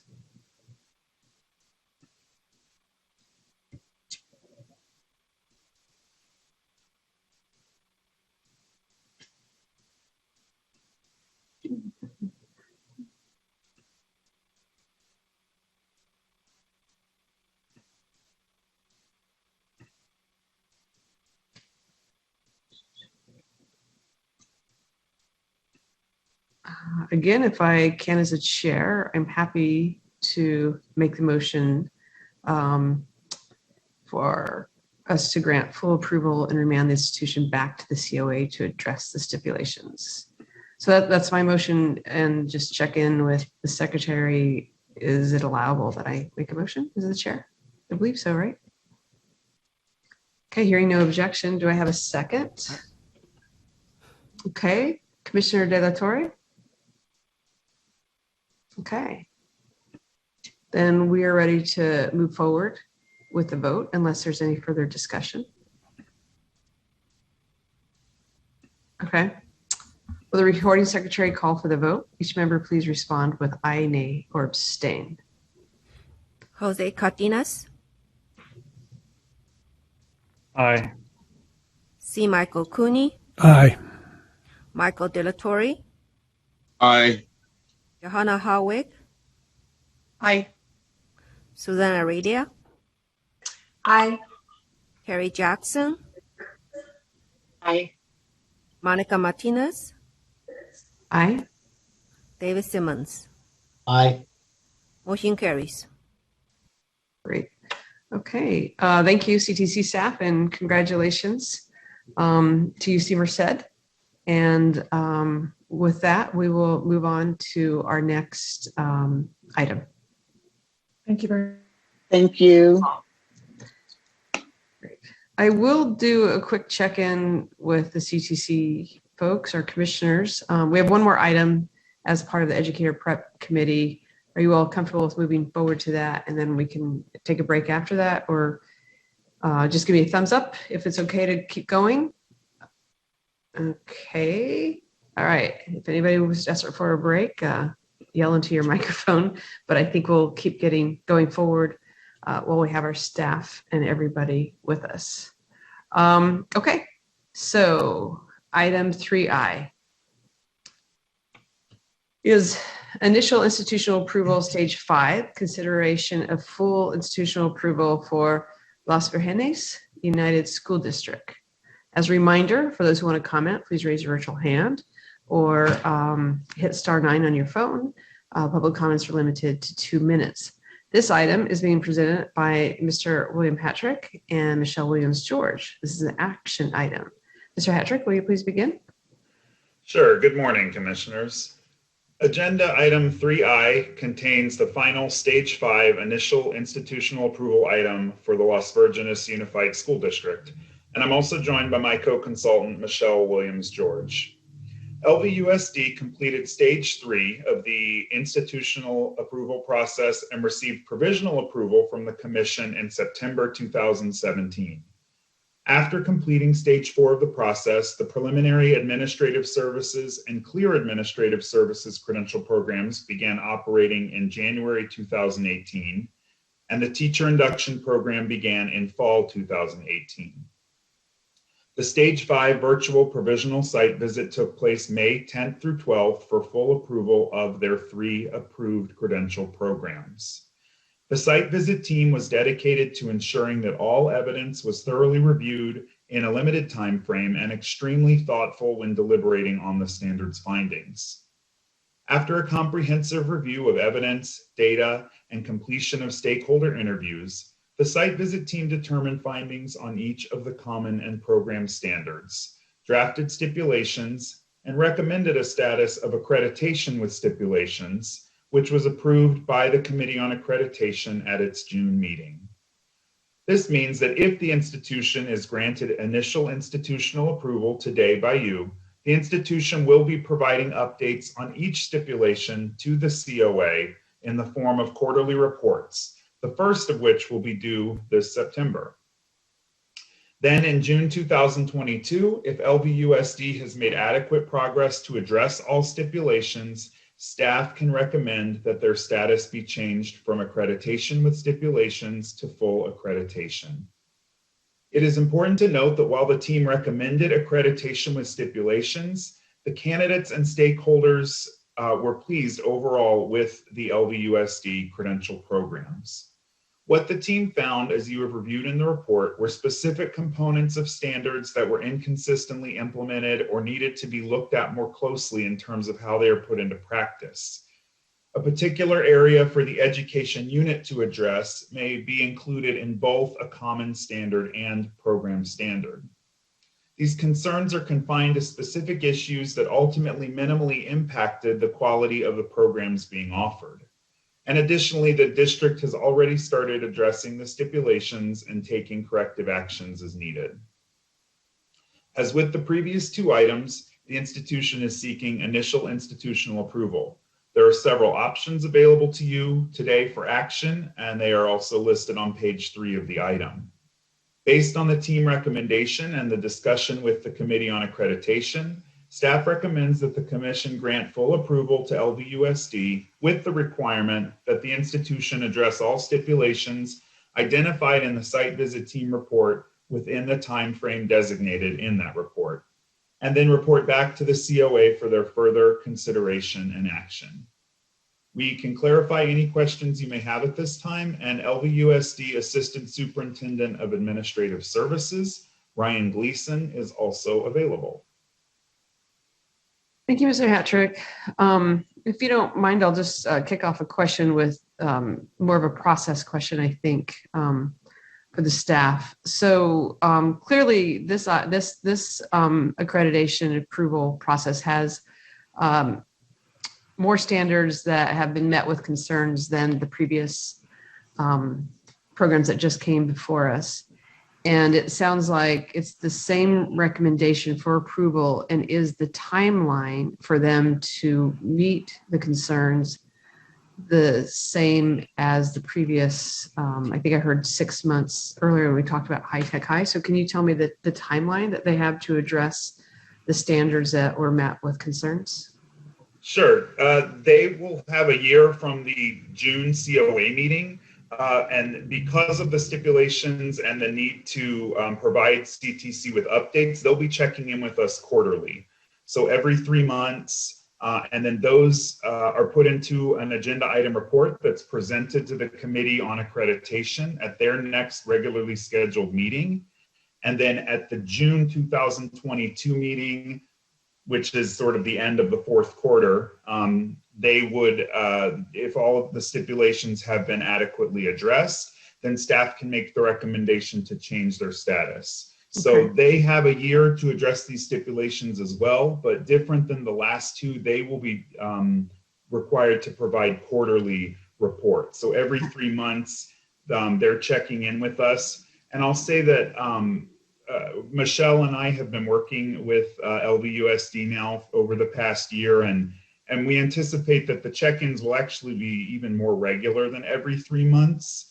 That's just sort of the official checkpoints we have set up, but we will be checking in with them even more frequently to ensure that they are progressing and meeting these stipulations and helping them with that throughout the next year. Okay, great. Oh, and my bad. I forgot to open up to public comments first. So my apologies. This happens when I get too involved in the commentary and the explanation of what we're approving. So minus that, we're now open for public comments. And Recorded Secretary, are there any public comments? Thank you, Chair. There are no public comments at this time. Okay. So again, my apologies, and I will slowly but surely now close the period for the public comment. And I appreciate that you have already addressed my question and comment, and now open this up for other commissioners to make questions or comments. Do I have any?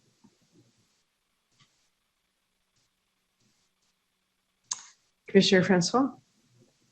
Thank you. I have a similar question as Commissioner Martinez in terms of clarity around process and the number of standards that were met with concerns. Could you tell, Mr. Hatcher, can you tell us one more time? I know that I believe it was Aaron talked about this earlier today, the difference between met with stipulations and met with probationary. I think you said probational stipulations. Sure. I'm trying to understand the difference between those two and how they relate to the number of concerns and depth of concerns. Right. Yeah. So for each standard, the common and program standards, there's 3 choices the team has. The standard can be fully met, met with concerns, or not met. So that's on the standard decision piece of it.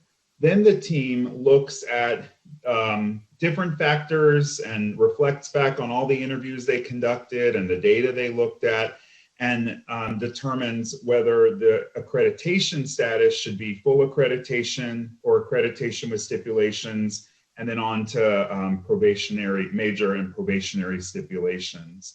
And in this case, the driving factor for their decision of accreditation with stipulations was that the issues found among the various common and program standards minimally impacted the actual quality of the programs. And because of that fact, that really lines up with the accreditation with stipulations recommendation, as opposed to moving it to what's the word?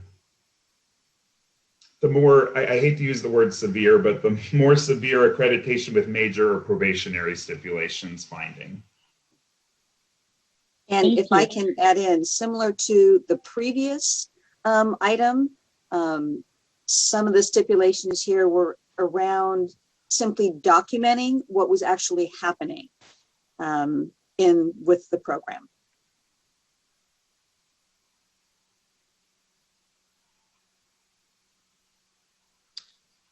Does that help, Commissioner Francois? Yes, and staff anticipated my next question because I was wondering what would a minimum impact be, like something that would minimally impact whether, and that documentation is one of those things. I get it. Thank you. Fantastic. Great. Okay. Other questions or comments by commissioners?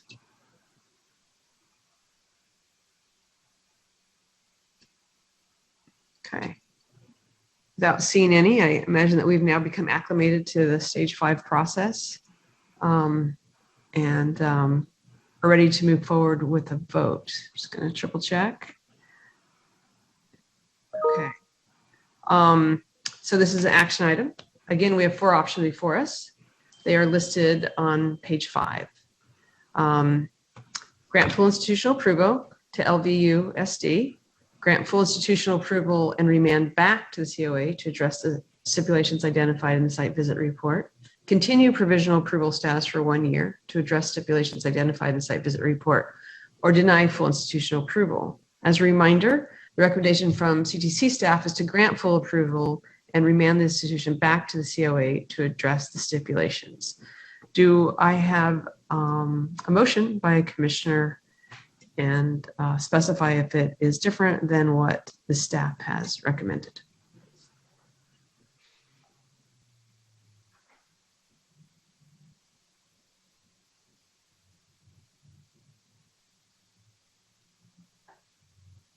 Great. I have just practicing good teacher wait time. Thank you, Commissioner De La Torre. I have a motion, and is this to accept the staff recommendation? Yes, it is, Madam Chair. Thank you. Thank you so much. Do I have a second? Thank you, Commissioner Cardenas. I have a second. All right, with that, then we will, any more discussion? Okay, with that, we will go for a vote. Will the recording secretary call for the vote? Each member respond with aye, nay, or abstain. Jose Cardenas, Aye. C. Michael Cooney, Aye. Michael De La Torre, Aye. Johanna Harwick, Aye. Susan Aradia, Aye. Harry Jackson, Aye. Monica Martinez, Aye. David Simmons. Aye. Motion carries. Thank you, Mr. Hattrick and Ms. Williams-George. And what an exciting time to have just had 3 institutions get to stage 5. So thank you, CTC staff, and thank you for these educator prep programs going through our process and the due diligence that everybody provides during this time. So thank you. And with lots of excitement as always, having no additional items, I adjourn the Educator Preparation Committee.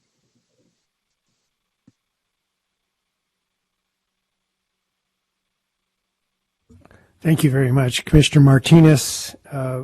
It's time for a break, and when we return, we'll move to the Professional Practices Committee. How long? How long do we get? Hour and a half. Is that enough?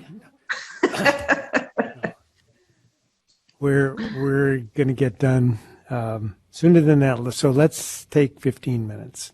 We'll not have any further breaks after that. Thank you. See you guys.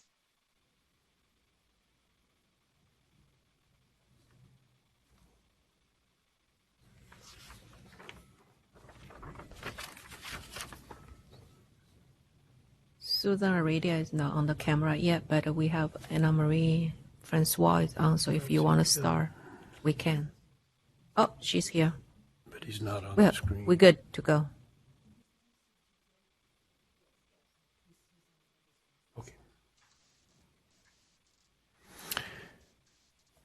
Okay, are we ready to go with item 5A, everybody? Good. Item 5A is from the Division of Professional Practices, giving the workload report. Mr. Gil Gonzalez is present in the building. Mr. Gonzalez. Yeah.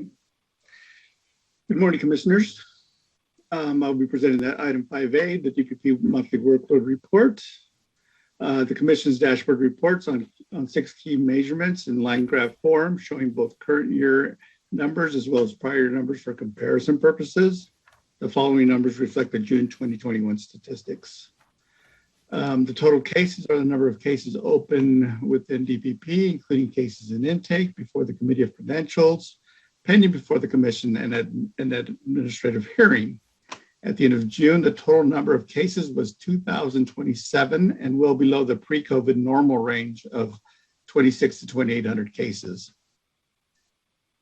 Cases open are generated from reports of misconduct received during the month from all sources, including criminal arrest notifications, school district reports, affidavits, and educators who self-report misconduct.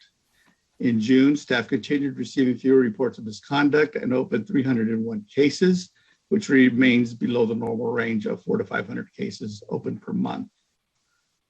The next two graphs are the initial and formal review graphs, which reflect the number of cases reviewed by the Committee of Credentials during its normal 3-day meeting, which is required by statute.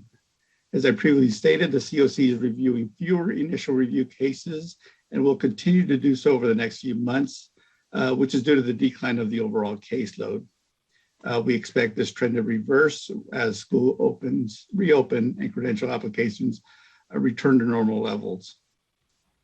In June, staff closed 292 cases. These are cases closed by commission action, committee action, or closed by staff when the commission has given formal delegation of authority. Again, the normal range of cases closed per month is 400 to 500 cases. AG cases is the last graph and refers to cases in which an educator requests an administrative hearing to challenge the recommendation for discipline made by the committee. The commission is represented in these hearings by the Office of Attorney General. As of June, there were 162 cases assigned to the AG's office. I'd be happy to answer any questions.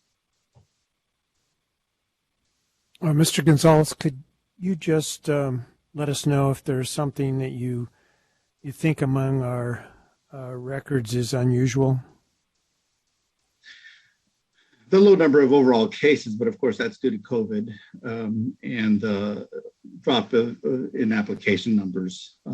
Other than that, it's normal caseload going as we've done in the past. All right, thank you very much. We'll now open for public comment. If there are members of the public that would like to give a presentation, please notify the meeting moderator by clicking on the raise hand icon if participating through Zoom, or *9 if participating by phone. The recording secretary will check to see if there are any public comments.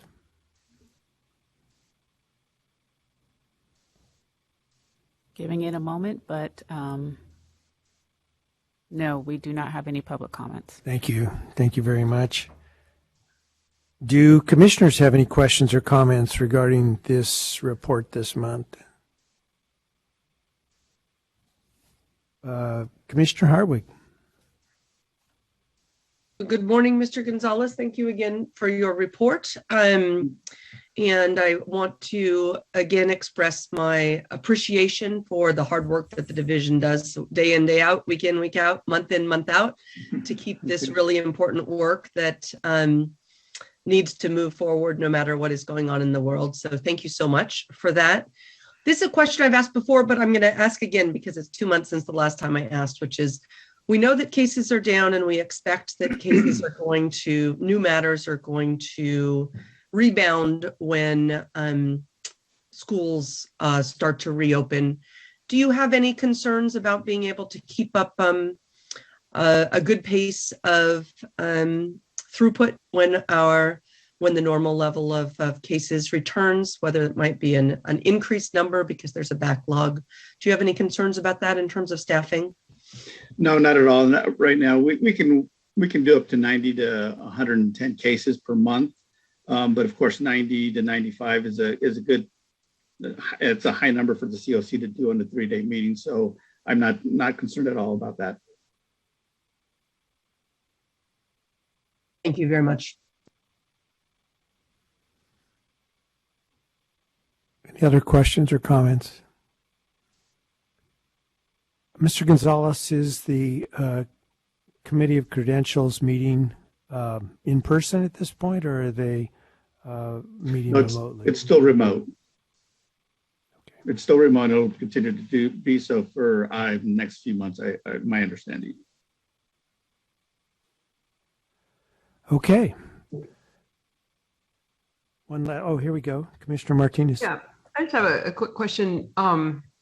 And it's related to public comment as well. Or written statement. Do we disaggregate this data at all? by by gender, by ethnicity, regions, grade, multiple, single subject? No, we've never tracked it in that manner whatsoever. Not that I'm aware of.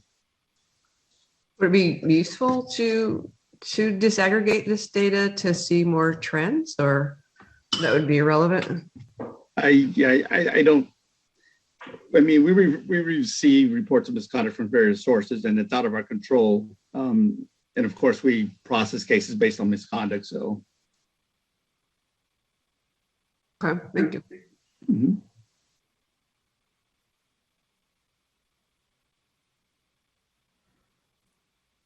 I'm sorry, Commissioner Martinez, are you through?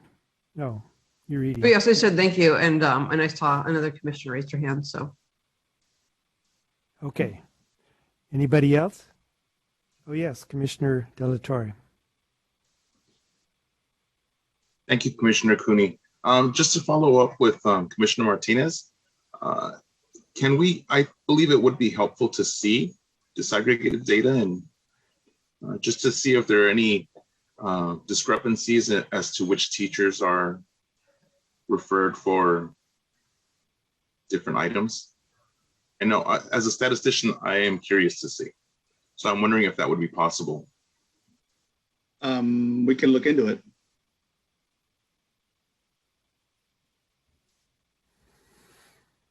Thank you. Yeah, unfortunately, we're packed pretty tightly in staffing of the professional practices division, but there is a lot of data there that somebody could mine if we could possibly find a way to do it. So if you could check in, Mr. Gonzalez, Sure. maybe have a thought or two at your next report opportunity. Okay, I'll see what I can do. Thank you. Anything further this morning? Don't see any hands, don't see any waving. So this will conclude the meeting of the Professional Practices Committee, and I adjourn the committee. We next have the Legislative Committee. I now convene the Legislative Committee. The committee has 2 items before it today. Item 6A, the status of legislation. This is an information item that will be presented by Sasha Horowitz. Mr. Horowitz, please proceed. Thank you, Commissioner Cooney. Good morning, Sasha Horowitz, Government Relations and Public Affairs Manager. Today I'm presenting the legislative update along with an overview of the Commission relevant policy proposals that were enacted as part of the 21-22 State Budget Agreement. In a word, this year's budget was exciting. It was unlike anything we had seen before. Spurred on by the surprising increase in state revenues, the state adopted a $262 billion state budget, including an $80 billion surplus, $25 billion for reserves, and $15 billion for the state's rainy day fund. The budget and the accompanying education trailer bill, AB 130, included substantial investments in teacher recruitment and retention, along with new or extended flexibilities related to COVID and waivers, and also several non-fiscal policy actions, which I will walk through now. As you've heard me describe before, in March of last year, the state adopted temporary testing flexibility for the TPA, APA, RECA, CSET, and CBEST, first through an executive order and then extended through the budget. These allow candidates to defer certain testing requirements to a later phase in their preparation due to COVID testing center closures or access issues. The adopted budget has extended those dates, possibly for the last time. For performance assessments, this extension will apply to candidates through the 21-22 school year. For RECA, this applies to the period from March 19th, 2020 through December 31st, 2021. For both performance assessments and the RECA, they will still need to be completed before a clear credential can be issued. Next, credential program applicants who are unable to take the CBEST prior to admission to a commission-approved credential program may complete the CBEST during their program.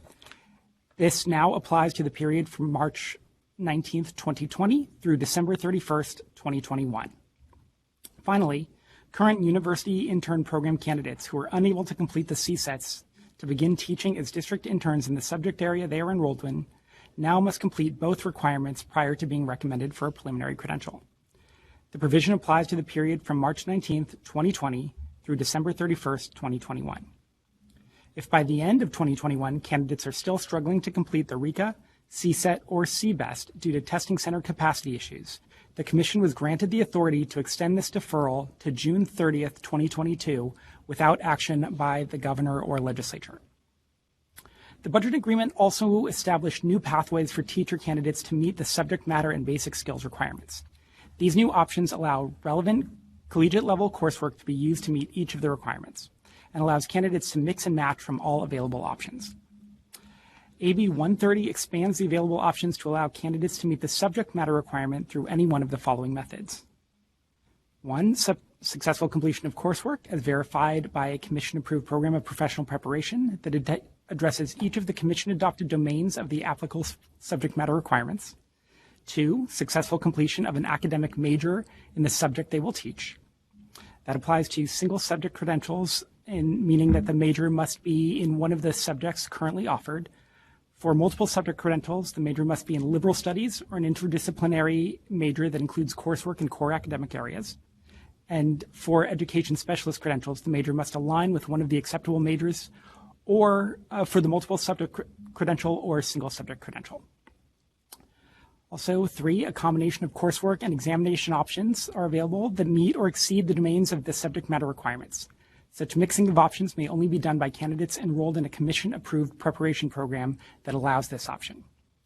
Due to the complexity of these changes and the impact they have on Commission-approved preparation programs, the Commission will be enacting emergency regulations as presented in April to clarify the requirements for programs that wish to conduct coursework evaluations for alignment with the subject matter domains and to expand and clarify the degree types that may be used for this major option.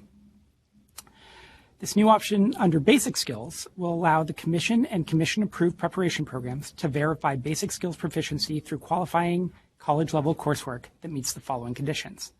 The candidate must have earned a B or better, which could include a B- in the qualifying coursework. The coursework must have been taken at a regionally accredited college or university. The coursework must provide 3 semester units or equivalent quarter units. The coursework must have been taken for academic credit. The coursework must be degree applicable, which would include an AA degree applicable. For reading, the reading requirement, applicable coursework must be in the subject of critical thinking, literature, philosophy, reading, rhetoric, or textual analysis. For writing, applicable coursework must be in the subject of composition, English, rhetoric, written communication, or writing. And for mathematics, applicable coursework must be in the subject of algebra, geometry, mathematics, quantitative reasoning, or statistics. These proposals are substantively similar to 2 standalone bills supported by the Commission, AB 320 by Assemblymember Sayarto and AB 437 by Assemblymember Kalra. Because these options were passed as part of the budget, they became effective on June 9th, 2021 when they were signed. If they had been standalone legislation, they would be effective January 1st of next year. The budget also included $492 million in one-time funds for the Commission to expand or establish grant programs aimed at increasing the number of teachers in California, especially in high-need areas. These include $125 million expendable over 5 years for the California Classified School Employees Teacher Credentialing Program. The program provides grants to TK, it's transitional kindergarten to 12, local educational agencies to recruit non-certificated school employees to become certificated classroom teachers. If these individuals have an AA, they may also be able to use the grant funding toward completing their bachelor's degree. $350 million is available over 5 years for the teacher residency program. The program supports locally sponsored 1-year intensive mentored clinical teacher preparation programs dedicated to preparing and retaining teachers in designated shortage fields in high-need communities. $25 million of this amount is set aside for capacity building grants. Another $15 million is available for 5 years for the Computer Science Supplementary Authorization Grant. This program supports current teachers with awards of $2,500 to earn supplementary authorization on their credential to teach computer science. Another $2 million for teacher preparation program updates was available for updating program curriculum and course offerings to align with the Common Trunk teacher performance expectations and the updated Education Specialist teacher performance expectations, and to include pedagogy on dyslexia. The budget also included the following non-grant related provisions. Application fees are waived for every candidate's initial application for specified credentials, permits, and documents if they are entering the teacher workforce in fiscal year 2021-22. The waiver does not apply to renewal fees. The state will pay up to $20 million for the cost of these waivers. Another provision extends the accreditation fee suspension through fiscal year 21-22. This applies to the collection of annual accreditation fees by the Commission, including standard accreditation review cycle fees, initial instructional or program review fees, extraordinary accreditation activity fees, or actual costs related to accreditation activities. Another provision allocates $1.7 million to the Center on Teaching Careers at the Tulare County Office of Education. These are effectively pass-through funds that will go to the Commission and go to Tulare County Office of Education. Another provision expands transitional kindergarten to all 5-year-olds by June of 2025. By the 2025-26 school year. The law provides additional funding to the local control funding formula base grant if specific conditions are met, including a minimum school day length, a 24 pupil class size maximum, specified adult to student ratios, and having at least one credentialed teacher with early childhood education experience, defined as at least 24 units in early childhood education or child development coursework, professional experience in a professional classroom setting, or holding a commission-issued child development teacher permit. One of these above requirements will be necessary to receive apportionment starting August 1st, 2023. The budget allows the Commission to convene early childhood education stakeholder group to assess how current transitional kindergarten credentialing requirements are being implemented and align with the recently released Master Plan for Early Learning and Care. Shifting gears to legislation, at this point we're roughly 1 month from the end of year 1 of the 2-year legislative session. When the legislature reconvenes from summer recess on August 16th, they will have 4 weeks to complete their business and pass bills out of both houses and send them to the governor for signature. The governor will have until October 10th to sign or veto legislation. With few exceptions, signed bills become effective on January 1st of next year. Moving on to the Commission's legislative package, as I mentioned before, substantively similar versions of AB 437, Teacher Credentialing Subject Matter Competence, and AB 312, Teacher Credentialing Basic Skills Proficiency Test exemption, passed as part of the budget. In response, both authors pulled their bills from consideration. The Commission's other sponsored bill, AB 320, Medina, Teacher Preparation Programs for Regionally Accredited Institutions, is currently on the Senate floor awaiting a vote when the Senate returns. It will need to return to the Assembly for minor technical changes and should reach the governor shortly thereafter. Additionally, staff is monitoring 6 bills at this time. The first, related to examinations, is SB 488, which makes changes to the Reading Instruction Competence Assessment, or RECA statute. This bill would, in alignment with the current English Language Arts, English Language Development Framework adopted by the State Board of Education, add effective means of teaching literacy and evidence-based means of teaching foundational reading skills to the minimum requirements for a multiple or single subject credential. Starting September 1st, 2022, these requirements would need to be included in the standards of program quality and effectiveness for the preliminary multiple education specialist or single subject English Language Arts credentials. Additional standards would be required starting September 1st, 2024, including satisfactory completion of research-based comprehensive reading instruction, direct systematic explicit phonics, and for multiple subject credentials, the study of integrated methods of teaching language arts. Starting July 1st, 2025, the RECA exam would no longer be required. Instead, the Commission would be required to approve a teaching performance assessment that assesses all candidates for competence in instruction in literacy, including but not limited to evidence-based methods of teaching foundational reading skills. These must be aligned to the English Language Arts, English Language Development Framework, teaching performance expectations, and program standards of quality effectiveness. The updates to RECA that David DeGeer discussed yesterday did not conflict with this bill. The bill received unanimous support in the Senate and is currently before the Assembly Appropriations Committee. Next is a bill related to preparation programs. AB 815, School Nurses Credentialing, is a very simple bill that authorizes LE Bay-based program sponsors to develop and submit for commission approval school nurse credentialing programs. Currently, these programs, which serve candidates who already have nursing licenses, may only be offered by institutions of higher education.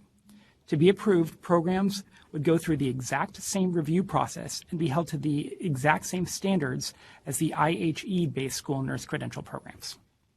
This bill is sponsored by LAUSD, and it is now before the Senate Appropriations Committee. Next are two bills related to grant programs. AB 498 would establish the Computer Science Access Initiative grant program to increase the number of teachers authorized to teach computer science. The Commission would administer this grant program, which requests $15 million to support 6,000 individuals to complete supplementary authorizations or professional development over the next 5 years. That money was not appropriated in the budget. AB 498 is now before the Senate Appropriations Committee. As I mentioned before, a nearly identical version of this proposal was passed as part of the budget. AB 520 would establish the California Diversifying the Teacher Workforce Grant Program to be administered by the Department of Education. This measure is sponsored by State Superintendent of Public Instruction, Tony Thurmond, and seeks to develop new or expand existing programs geared toward recruiting and retaining teachers, especially male teachers of color. The bill is contingent on money being appropriated in the state budget, which did not happen. The author's office has suggested that the intended funding instead went to teacher residencies and the Educator Effectiveness Block Grant, both in the budget. AB 22, Child Care, Preschool Programs, and Transitional Kindergarten Enrollment Funding. This bill is a complement to the Transitional Kindergarten Extension adopted in the budget. It is being used as a vehicle to provide clarification in the bill and address concerns from the early childhood education field. Finally is a bill related to public safety that I have not presented before, AB 898 Lee, Criminal Records Automatic Conviction Relief. This bill would affect the Commission's ability to review all educator records for professional fitness. I'll discuss this bill in detail in my next item. This concludes my presentation on item 6A, and I'm happy to answer any questions.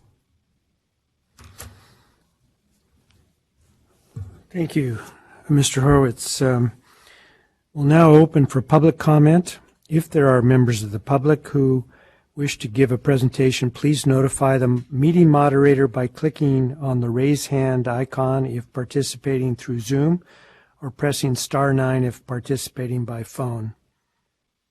Recording Secretary, are there any public comments? We have not received any public comments on this item. Thank you. Do commissioners have questions or comments? Mr. Horowitz's complete report. Commissioner Simmons. Okay, I have questions on the BSR waiver, or not waiver, but the alternative means of meeting it. So I have still not been able to find the 41 BSR on SIG, but I'm assured that it's there. Who can fill that out? When you do, what I'm trying to get at is, how does one actually go about doing this?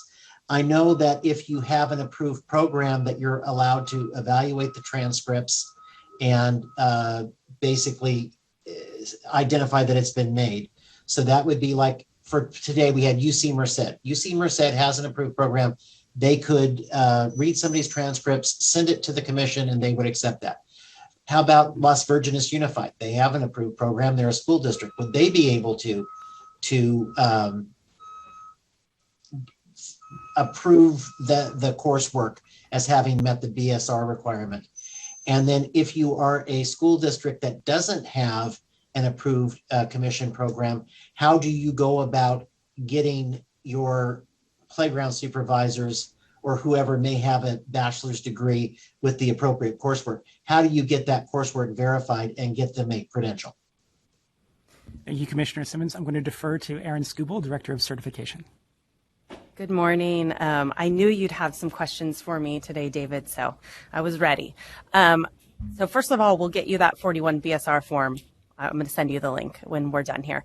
But to answer your questions about how does an LEA ensure that their applicants are getting certified for the BSR. So you're absolutely right. Any commission approved program can complete that form 41 BSR, and they have the authority to verify either coursework or a combination of coursework and other testing options to meet the basic skills.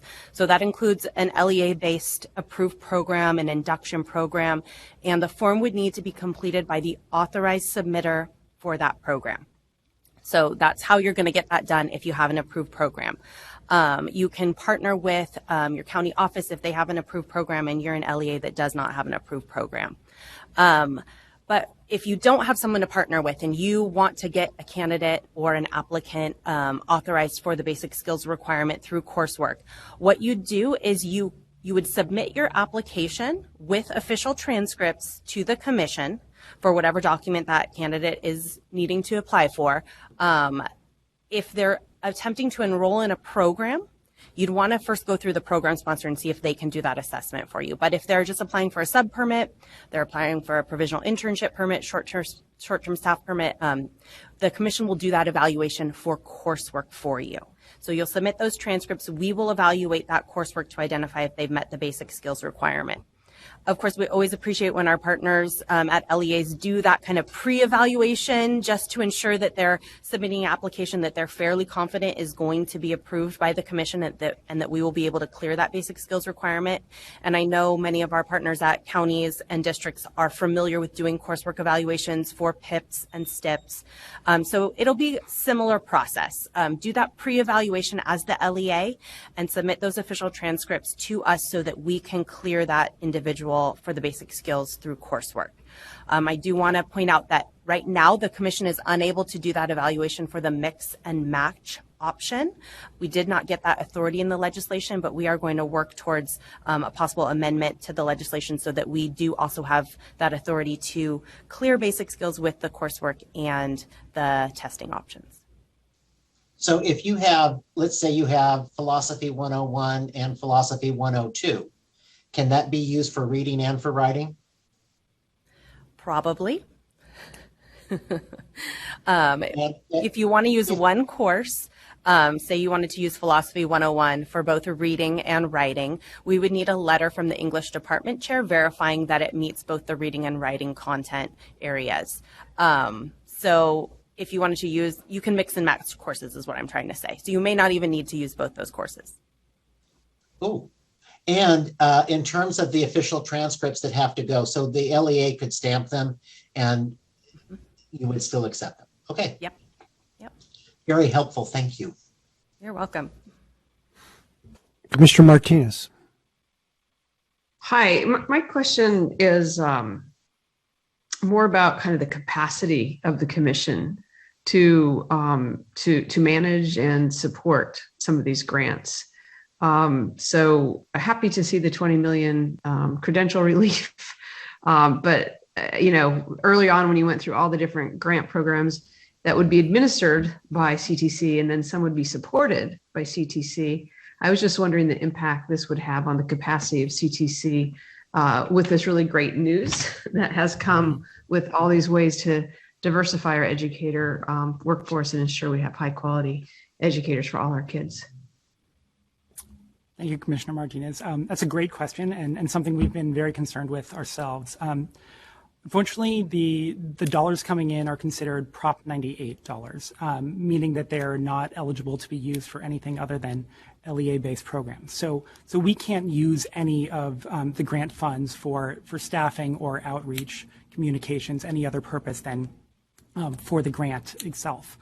We have been in contact with the legislature to make sure that we have the authority to use staff or hire staff in order to administer these grants, because you're right, it is a huge burden to put on the commission to be asked to administer almost $500 million in new programs without any money or support to do so. So we're working on that. We are looking into how we can use existing reserve funds to do so in the current year and find other solutions in future years. And if I could add, as we discuss this among staff, we think that this is a phenomenal opportunity, if done correctly, not only to address teacher shortages, but to expand and diversify our teacher workforce. So as Sasha said, we're looking at all possible options to get additional staff to do this as it needs to be done. Thank you. I always appreciate the commitment of the CTC staff to work hard. And, what is it? With opportunity comes great responsibility. So certainly am appreciative of all of these grant funds and the bills. Thank you, Sasha and Mr. DeGeer for addressing the question. Next, Commissioner Grunow-Shire. Thank you, Commissioner Cooney. And thank you to Mr. Horowitz for a comprehensive presentation once again and all this good news. I have one question, and then I wanted to hear more about some of the early childhood work. But my first question is, and I know the field is anxious for this, when will the emergency regulations be available in terms of the BSR? So the emergency regulations are not related to the BSR. The BSR is in effect right now, and we've put out guidance to make it clear to individuals and programs exactly what they need to do to apply this. The subject matter emergency regulations have been developed, and David, I'm going to ask if you have an update on when those expect to be put across. Yes, we have an updated draft based on the final trailer bill language. We are vetting it internally and checking with some external partners to make sure that we're covering everything that we need to cover. So I would expect we'd have it within about 2 weeks. Perfect. Thank you. Thank you both. And then the questions in terms of, Mr. Horowitz, you mentioned something about TK funding and it in your remarks, but I did not see it in the written item. And so I want to understand a little bit more about that. And then plans for the ECE stakeholder group. I understand that the commission may convene this group, and I'd like to learn more. And then I have a question about AB 2222. Sure. So what I was referring to in the funding is that the new transitional kindergarten credentialing requirements are not requirements per se.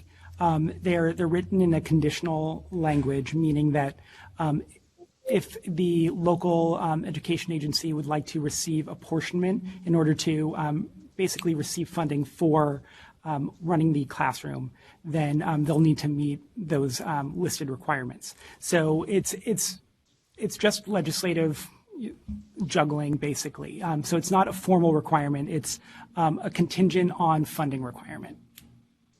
As for the ECE stakeholder group, I'm looking around to know who knows where the status of that plan is. On the ECE stakeholder group. Yeah.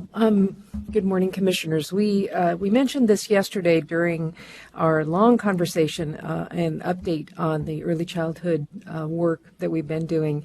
The language in Trailer Bill suggests that we may convene a stakeholder group to learn more about how transitional kindergarten has been implemented to date. And we will be putting together a plan for consulting the field on this and planning to bring you an update on procedures and kind of what the work plan will be going forward for looking at the child development permit structure, transitional kindergarten credentialing, et cetera, putting all of that together right now. So we expect there will be some kind of a group called together in the coming months to take advantage of this opportunity in this moment, and that will be a fully representative opportunity for stakeholders to advise and inform and participate in the conversation about what should be coming next. So that's not an exact answer, but it tells you we're headed north instead of south on this, if that helps. Thank you, Mary. And then my last question in AB 22, it says that there must be at least one credentialed teacher with early childhood education experience defined as the 24 units. I'm assuming the credentialed teacher is a multiple subject credential teacher, or is that not your understanding? Or does it have to be, I guess? For transitional kindergarten assignment, it's my understanding that the funding does require a multiple subject credential holder with 24 units of early childhood coursework, or comparable as determined by the employer. That's my understanding of current funding provisions for transitional kindergarten. But and all of that takes effect a few years out, and we have the opportunity as we engage in the questions around child development permit structure, transitional kindergarten, early childhood specialist credentialing, to look for a way to capture these requirements that is both efficient and effective for meeting the intent of statute. But that has not been done yet. So right now we're still relying, and employers are still relying on the funding conditions that enable expansion of transitional kindergarten, as I understand it. Thank you. Thank you, Commissioner Grunow-Shar. Commissioners, this is bringing up the difference between legislation and reality, which we've looked at in the past, and there's lots of opportunity to take a closer look as time goes on. Commissioner Brown, and then Commissioner Francois. Hi, and thanks to Commissioner Grunow-Shire for asking several of my questions. I'll have one ECE question and then one general question. Sasha, your understanding, and you do such a good summary of all this legislation, the AB 22, let me see if I have this right. What is the specified adult to child student ratio? Is that just been left as general, or I kind of couldn't tell? Yeah, I'm going to defer to Executive Director Sandy on that figure. It's my understanding that there's an expected 24-to-1 teacher to student ratio, no, student to teacher ratio. So one teacher for every 24 transitional kindergarten students, but a 12-to-1 adult to student ratio. So the expectation would be that a transitional kindergarten class enrolling 24 transitional kindergartners would have both a teacher who is credentialed appropriately in early childhood education and a second adult in the room who serves as a paraprofessional or as an additional set of adult hands in that classroom. Yep. Okay, thank you. And as I understand with your additional note, Sasha, that all that piece was already enacted as part of the 2021, but that 2021 provision delayed implementing that around the conditional but not requirements if you want to get funding from 21 to 23. That's correct. And AB 22 is still being edited on a daily basis, and so we'll see more changes in the coming weeks. One little funny aspect of how the legislative calendar works is that when they're on recess, changes don't go into print until after recess ends. So things might have been negotiated out that we haven't seen, and then we won't see them for another week or so. Okay. And then just my final question was a general question. We have this legislative analyst here who does that work, and I know that the commission exists in the governor's office. What kind of capacity does the commission have to work with the legislature And that kind of goes back to that capacity question that Commissioner Martinez brought up. So that's just my general question. So currently we have one position that's dedicated to governmental relations broadly, and then another position that is currently vacant at the moment. That was Michelle Peralt's position that also involves a large amount of external relations and governmental relations.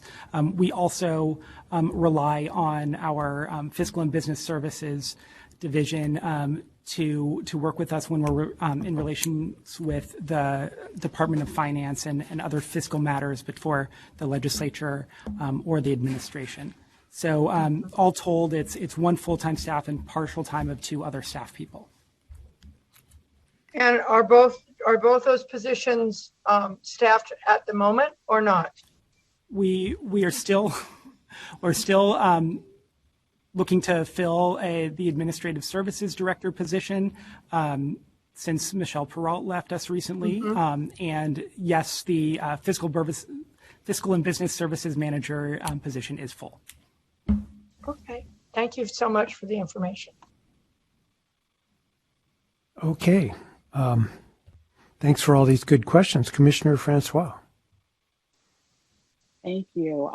I think my questions are simple. First, I want to echo concerns around capacity, and I also want to, I share Mr. Horwitz's enthusiasm and energy about the legislative activity that has been going on. I think I'm going to squash my enthusiasm today, which I was unable to do yesterday, but today I am in a much more level place.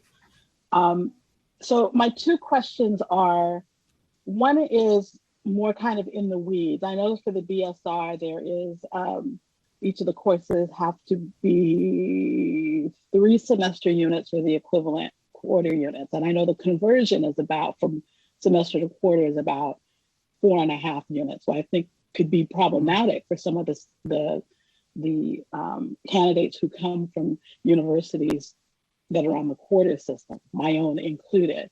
So in this provision then, would candidates who come from schools that are on the quarter system have to take twice as many classes? Do you see what I mean? Because most courses on the quarter unit system are not 4.5 units. They're either 3 or 4 units. I can answer that question for you, Commissioner Francois.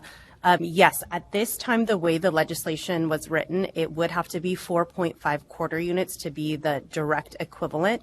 But we do have the option to regulate that specificity. And so we definitely could move forward to regulate that the equivalent number of quarter units to that 3 semester units would be just 4 quarter units. So right now, a candidate who completed their coursework on a quarter unit system would need to show 4.5 quarter units, and they can use multiple courses to do that. But yeah, definitely we do have the option to regulate that and create more specificity around that. Yes, let's talk about more specificity around that. That would be welcome. And the other thing is more of a comment, and I'm wondering, and I think this might be directed to Executive Director Sandy, for those LEA-based programs that are administered by the CTC, is there a stated or unstated expectation that the programs are going to be developed and implemented in collaboration with community-based organizations, nonprofits, and institutions of higher education? I think that we've talked a lot about the power of intersegmental collaborations and everybody bringing unique kind of sets of knowledge, skills, and abilities to the table. And I just want to encourage an expectation around collaboration.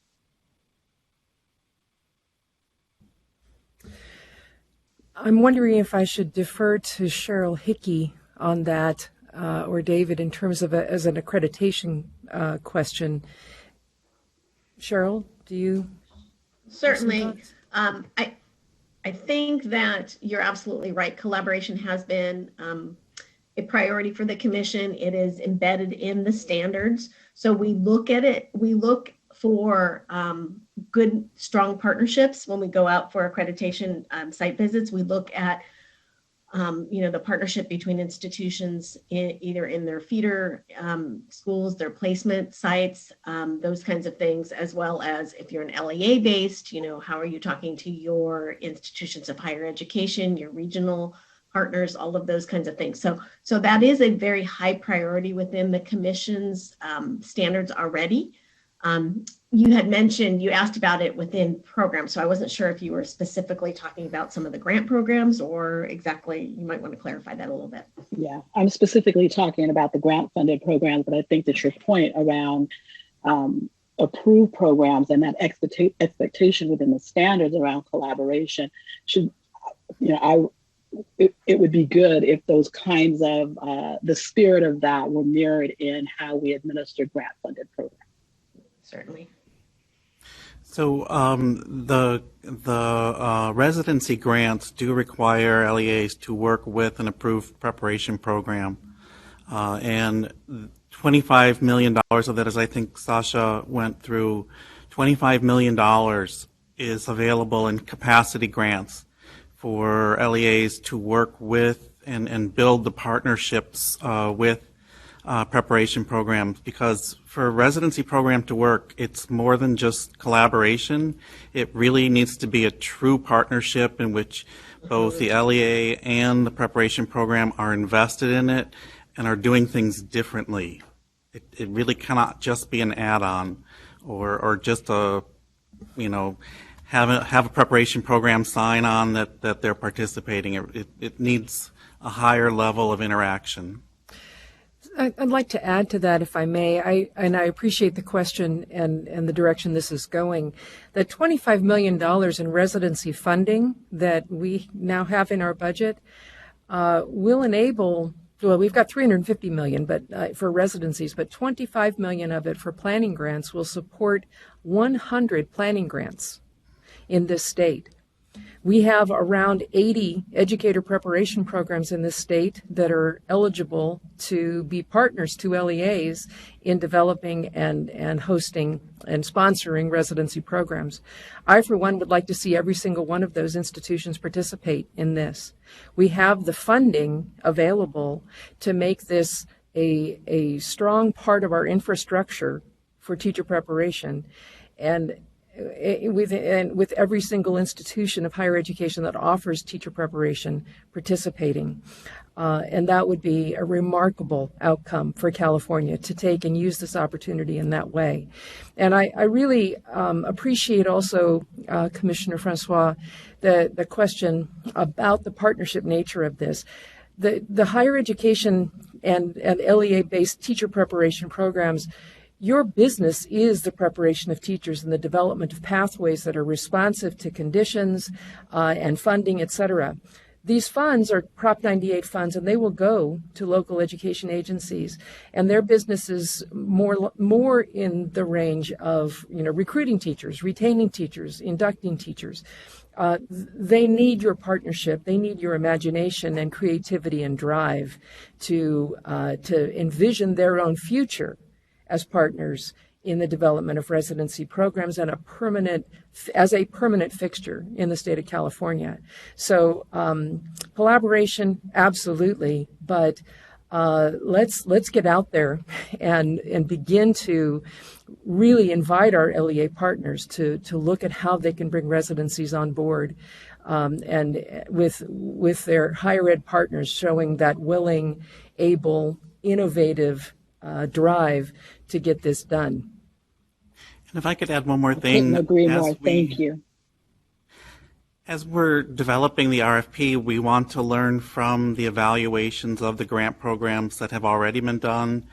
We had that presented at the last meeting, as well as Merced is doing ongoing evaluations of the residency programs, so that we're learning from best practices and what's working, and we encourage those in new programs.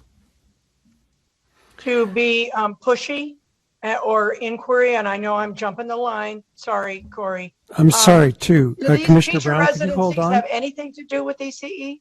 Or is that just, we're not there yet? Commissioner Brown? Yeah, sorry. We're going to have to go in order. Our Yeah, discussion I is getting apologize. so broad.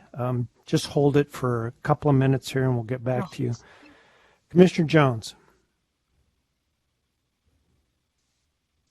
I have a couple of questions, more like clarity, for some clarity.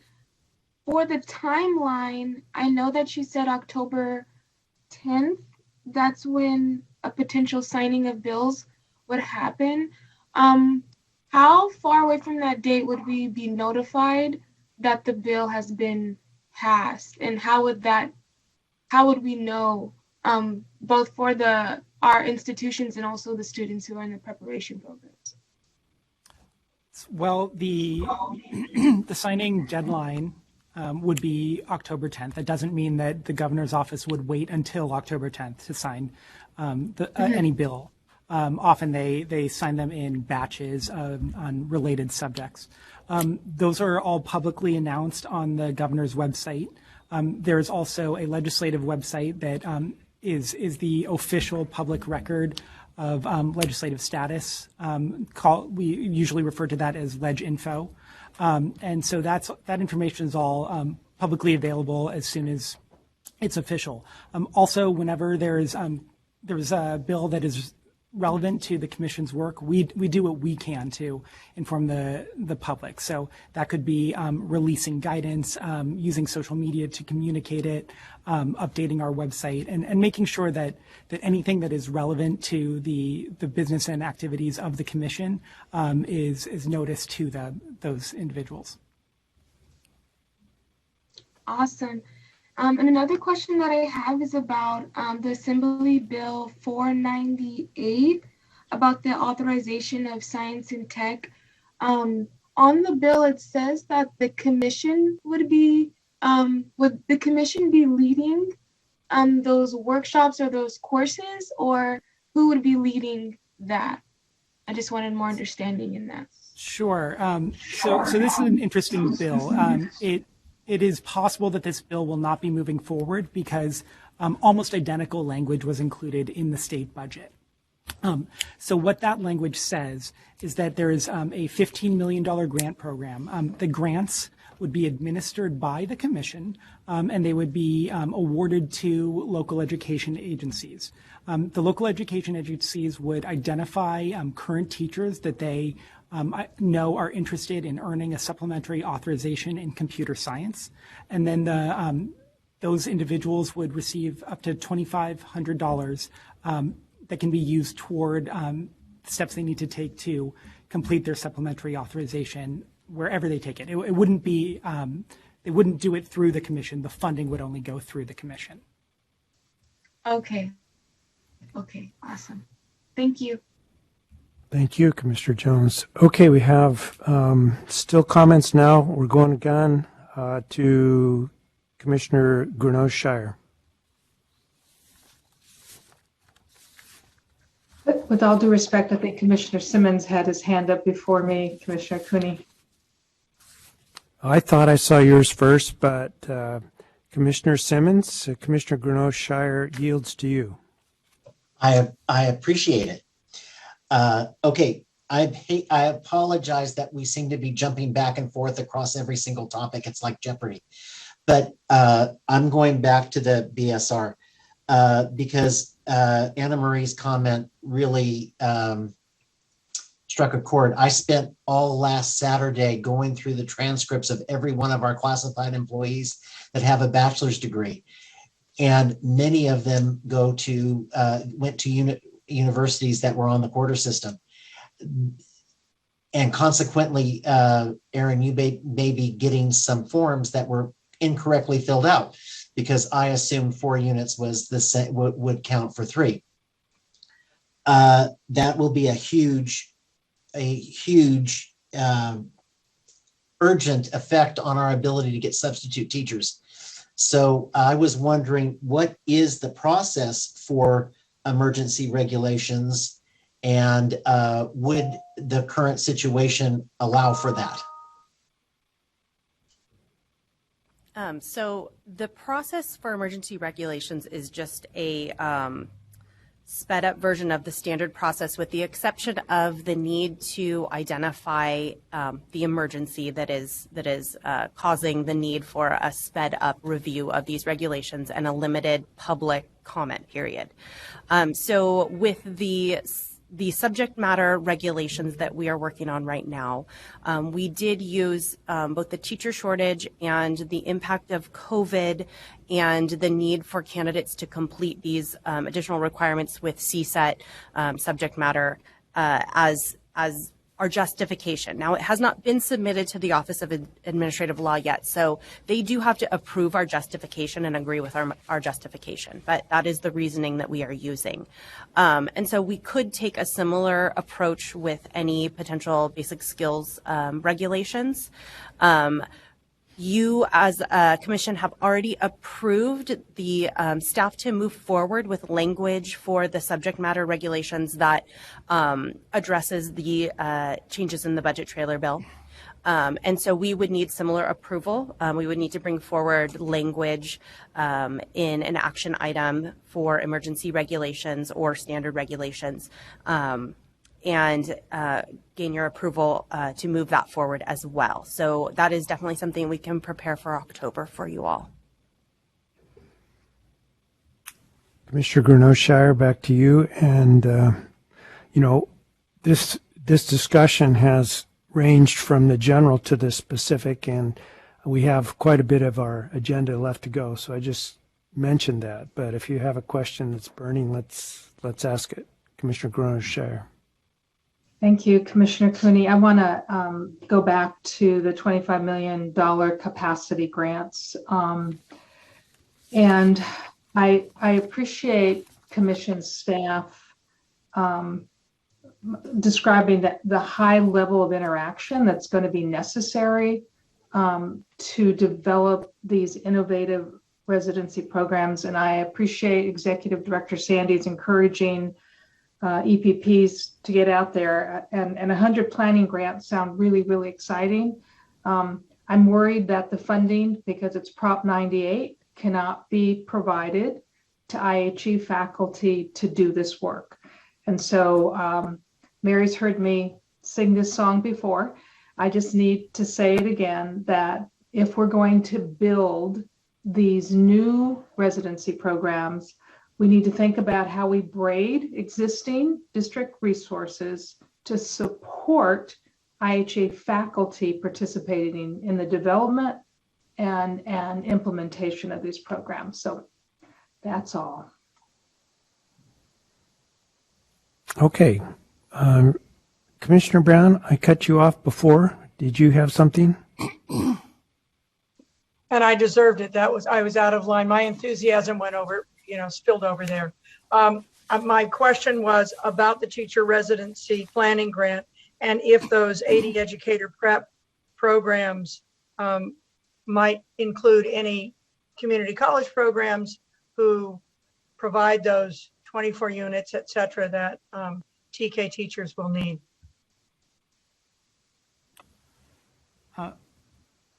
I'm going to ask you to state that question a little differently. I got caught a little off guard with your piece about the community college. Can I just jump in and see, because I may understand what you're asking. I believe there is a provision within the language enabling the $350 million for residencies to include early childhood education, but we have not fully analyzed what that means in terms of entities that are eligible to participate. We know the funds are LEA, they're Prop 98, so they have to go to Prop 98 eligible entity. But in terms of how and where the early childhood community will be involved, we need to spend a little more time digging in around that. That will be forthcoming. Yeah, and I will add one more comment. So the program does specify that these funds are intended to go to individuals who will work in designated shortage fields, and it's very explicit that transitional kindergarten and kindergarten are both included as designated shortage fields. Thank you for the clarification from both of you. And again, my apologies, Michael. No, don't. I love your enthusiasm. Don't let it stop because of this one overreaching incident. Okay, we have to move on to item 6B. Does anyone have any final comments on any of the legislation before we do? It's also being presented by Mr. Horowitz. Y'all okay with us going to 6B? Okay. Mr. Horowitz, please. Okay. Item 6B. Thank you again, Commissioner Cooney. So item 6B is the analysis of bill for AB 898 Lee, Criminal Records Automatic Conviction Record Relief. This is the first time I'm presenting AB 898. It's a bill that raises serious public safety concerns for school children. Staff is recommending an oppose unless amended position. This bill stems from recently adopted automatic conviction relief process that requires the Department of Justice to review its criminal justice databases weekly and withhold arrest or criminal conviction records from disclosure if the person completed their sentence, has no outstanding cases, and meets other specified requirements. Despite the author's laudable goal of ensuring that those whose criminal convictions have been granted relief have the ability to find work and housing, AB 898 has serious implications for the Commission's ability to fulfill its legislative mandate to protect public school children by verifying that every license holder meets the fitness requirements to work with children. If enacted as written, AB 898 will prohibit a superior court from disseminating records to the Commission where a conviction has been dismissed pursuant to Penal Code 1203.4 et seq. Without the ability to access conviction information, the Commission cannot fulfill its legal duty to evaluate whether prospective or current educators with convictions are fit to serve in the public schools. The Commission's review of educator fitness is based on the underlying facts of each offense, not the criminal conviction itself. The statutes establishing this authority are written in the item. Moreover, the Commission will still be mandated to investigate these cases to determine fitness, but without court records of prior convictions, it will be much more difficult to do so. Misdemeanor offenses such as the following must be reviewed in all cases: annoying or molesting a child, possession of child pornography, sexual battery, misdemeanor DUI with injury, vehicular manslaughter with alcohol but without gross negligence. Additionally, because so many criminal cases are pleaded down from more serious charges in order to get a conviction, it's vital that the Commission has access to the actual court records to determine whether the individual in question is fit to be licensed to work with children. In prior years, staff has successfully brought similar concerns to legislators' attention, and all of them have been responsive to the issue and willing to amend problematic statutes. Staff has attempted to reach an agreement with Assemblymember Lee, but his office has rejected it.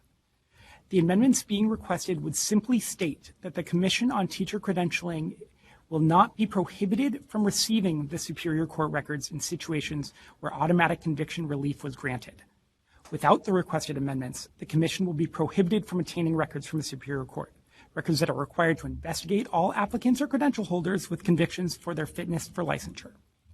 The Commission will still be mandated to review all the convictions of an applicant or holder, but without access to these records, the Commission will likely fail to carry out its statutory mandate. Staff is requesting that the Commission adopt an oppose unless amended position, which indicates that while changes are needed, the Commission is not objecting to the bill as a whole. This concludes my presentation on item 6B. I'm happy to answer any questions.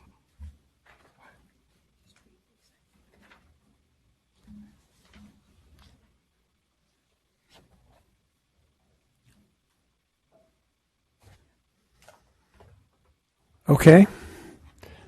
We'll now open for public comment on item 6B.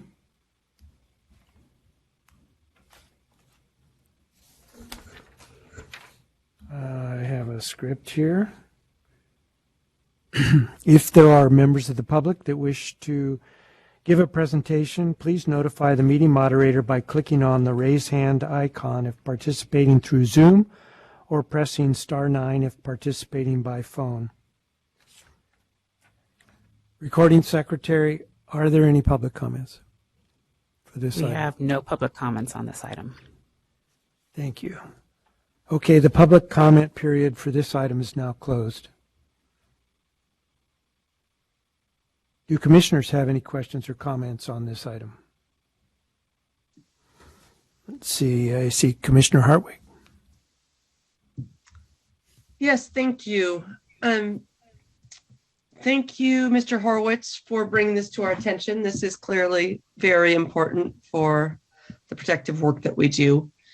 I was just hoping you could explain a little bit more, what does that mean when we oppose a bill or oppose unless amended? How do we convey that? How do we make sure that's effective and gets to the right people?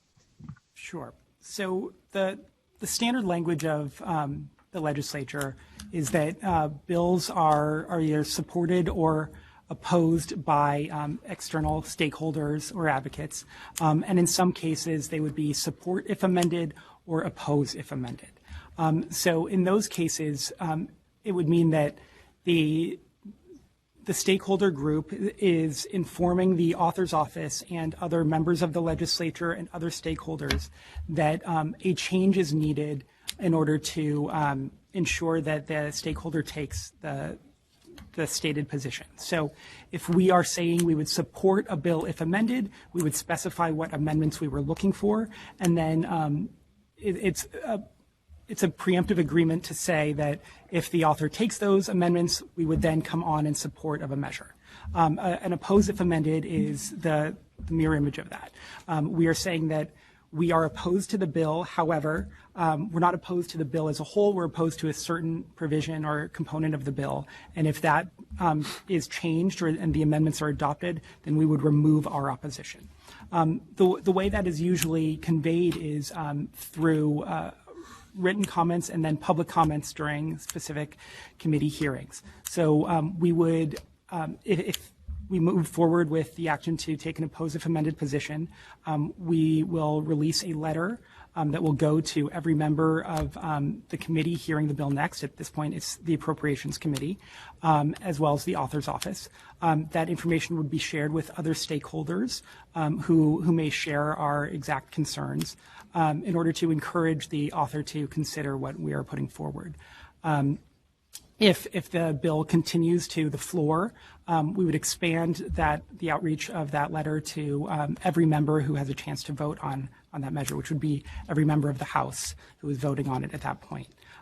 It states very clearly in the letter what our request is. It's about a 4-word long request as included in the item that says the Commission on Teacher Credentialing would be one of the entities that would be able to continue to receive these court records.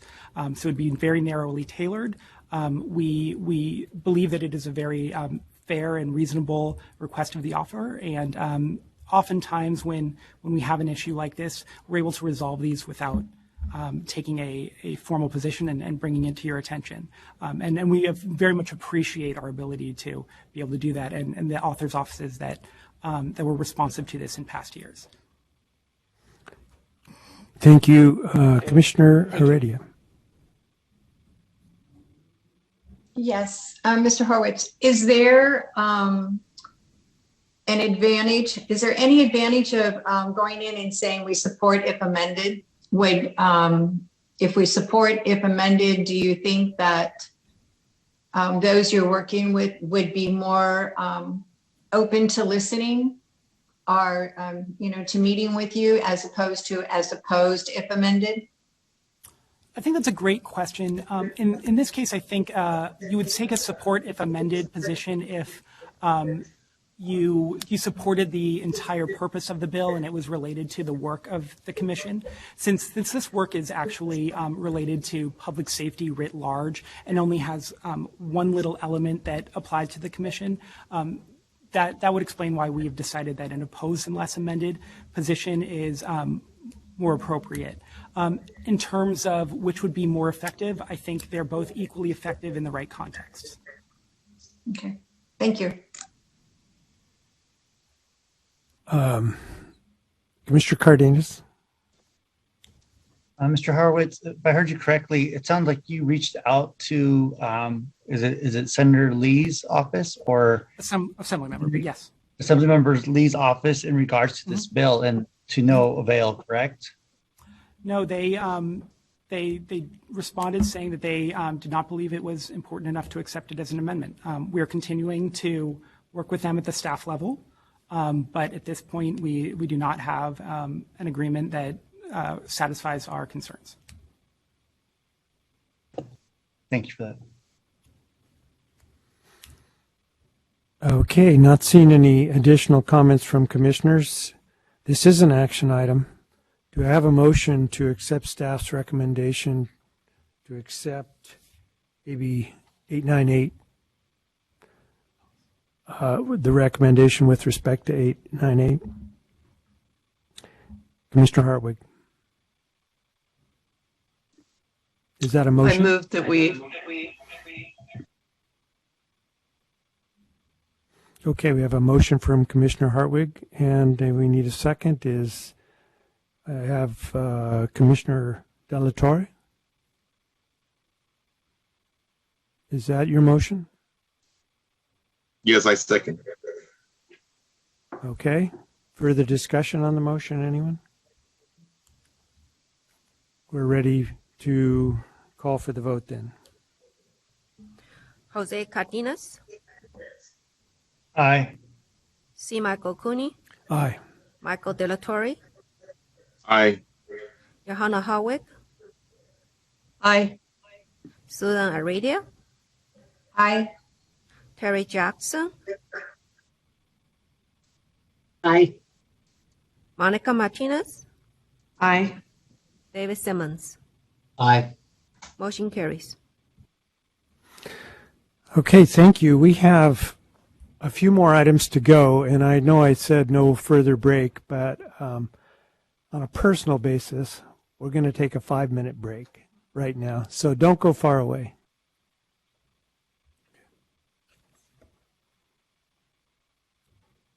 Commissioner Martinez, are you ready?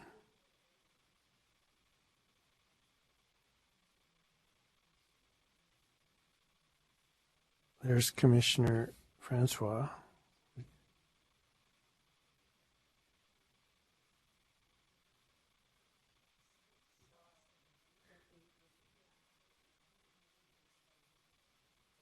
Okay. I'll now reconvene the general session, and move to item 2H, which is a report of the Executive Committee. We have a very brief report. This is with respect to our student liaison. The Executive Committee acted to appoint Adriana Baez to serve as Educator Preparation Student Liaison to the Commission for 1 year, beginning October 1, 2021. That is the report of the Executive Committee. Next, item 2I. This is the report from closed session, which, in the interest of time, I'll read. August 5, 2021, yesterday, the closed session, the staff was briefed on the case of Peter Hefner versus Commissioner on Teacher Credentialing. No reportable action was taken. The Commission did not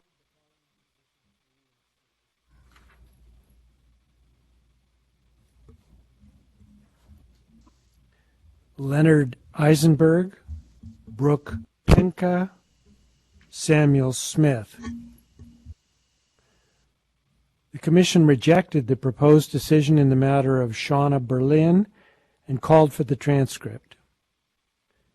The Commission discussed the following consent calendar items and remanded the matters back to the Committee of Credentials. Number 34, Cody Shelton. Number 35, Dakota Shelton. Number 36, Shane Shelton. Number 40, Angel Tejeda.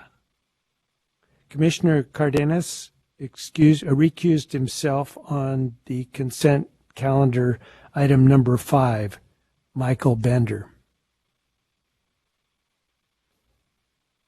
And to be sure my microphone was on this item, the Commission denied the following petitions for reinstatement: Leonard Eisenberg, Brooke Penka, and Samuel Smith.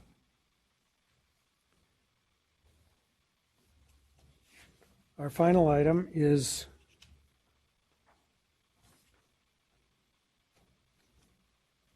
to point out that we have new business. The bi-monthly agenda is presented for information.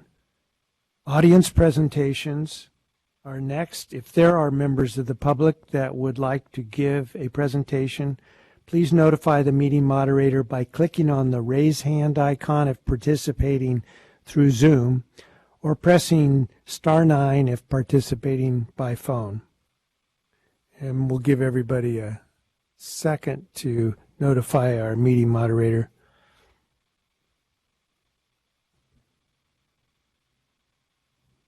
We have no request for audience presentation. All right, we have no requests for audience participation.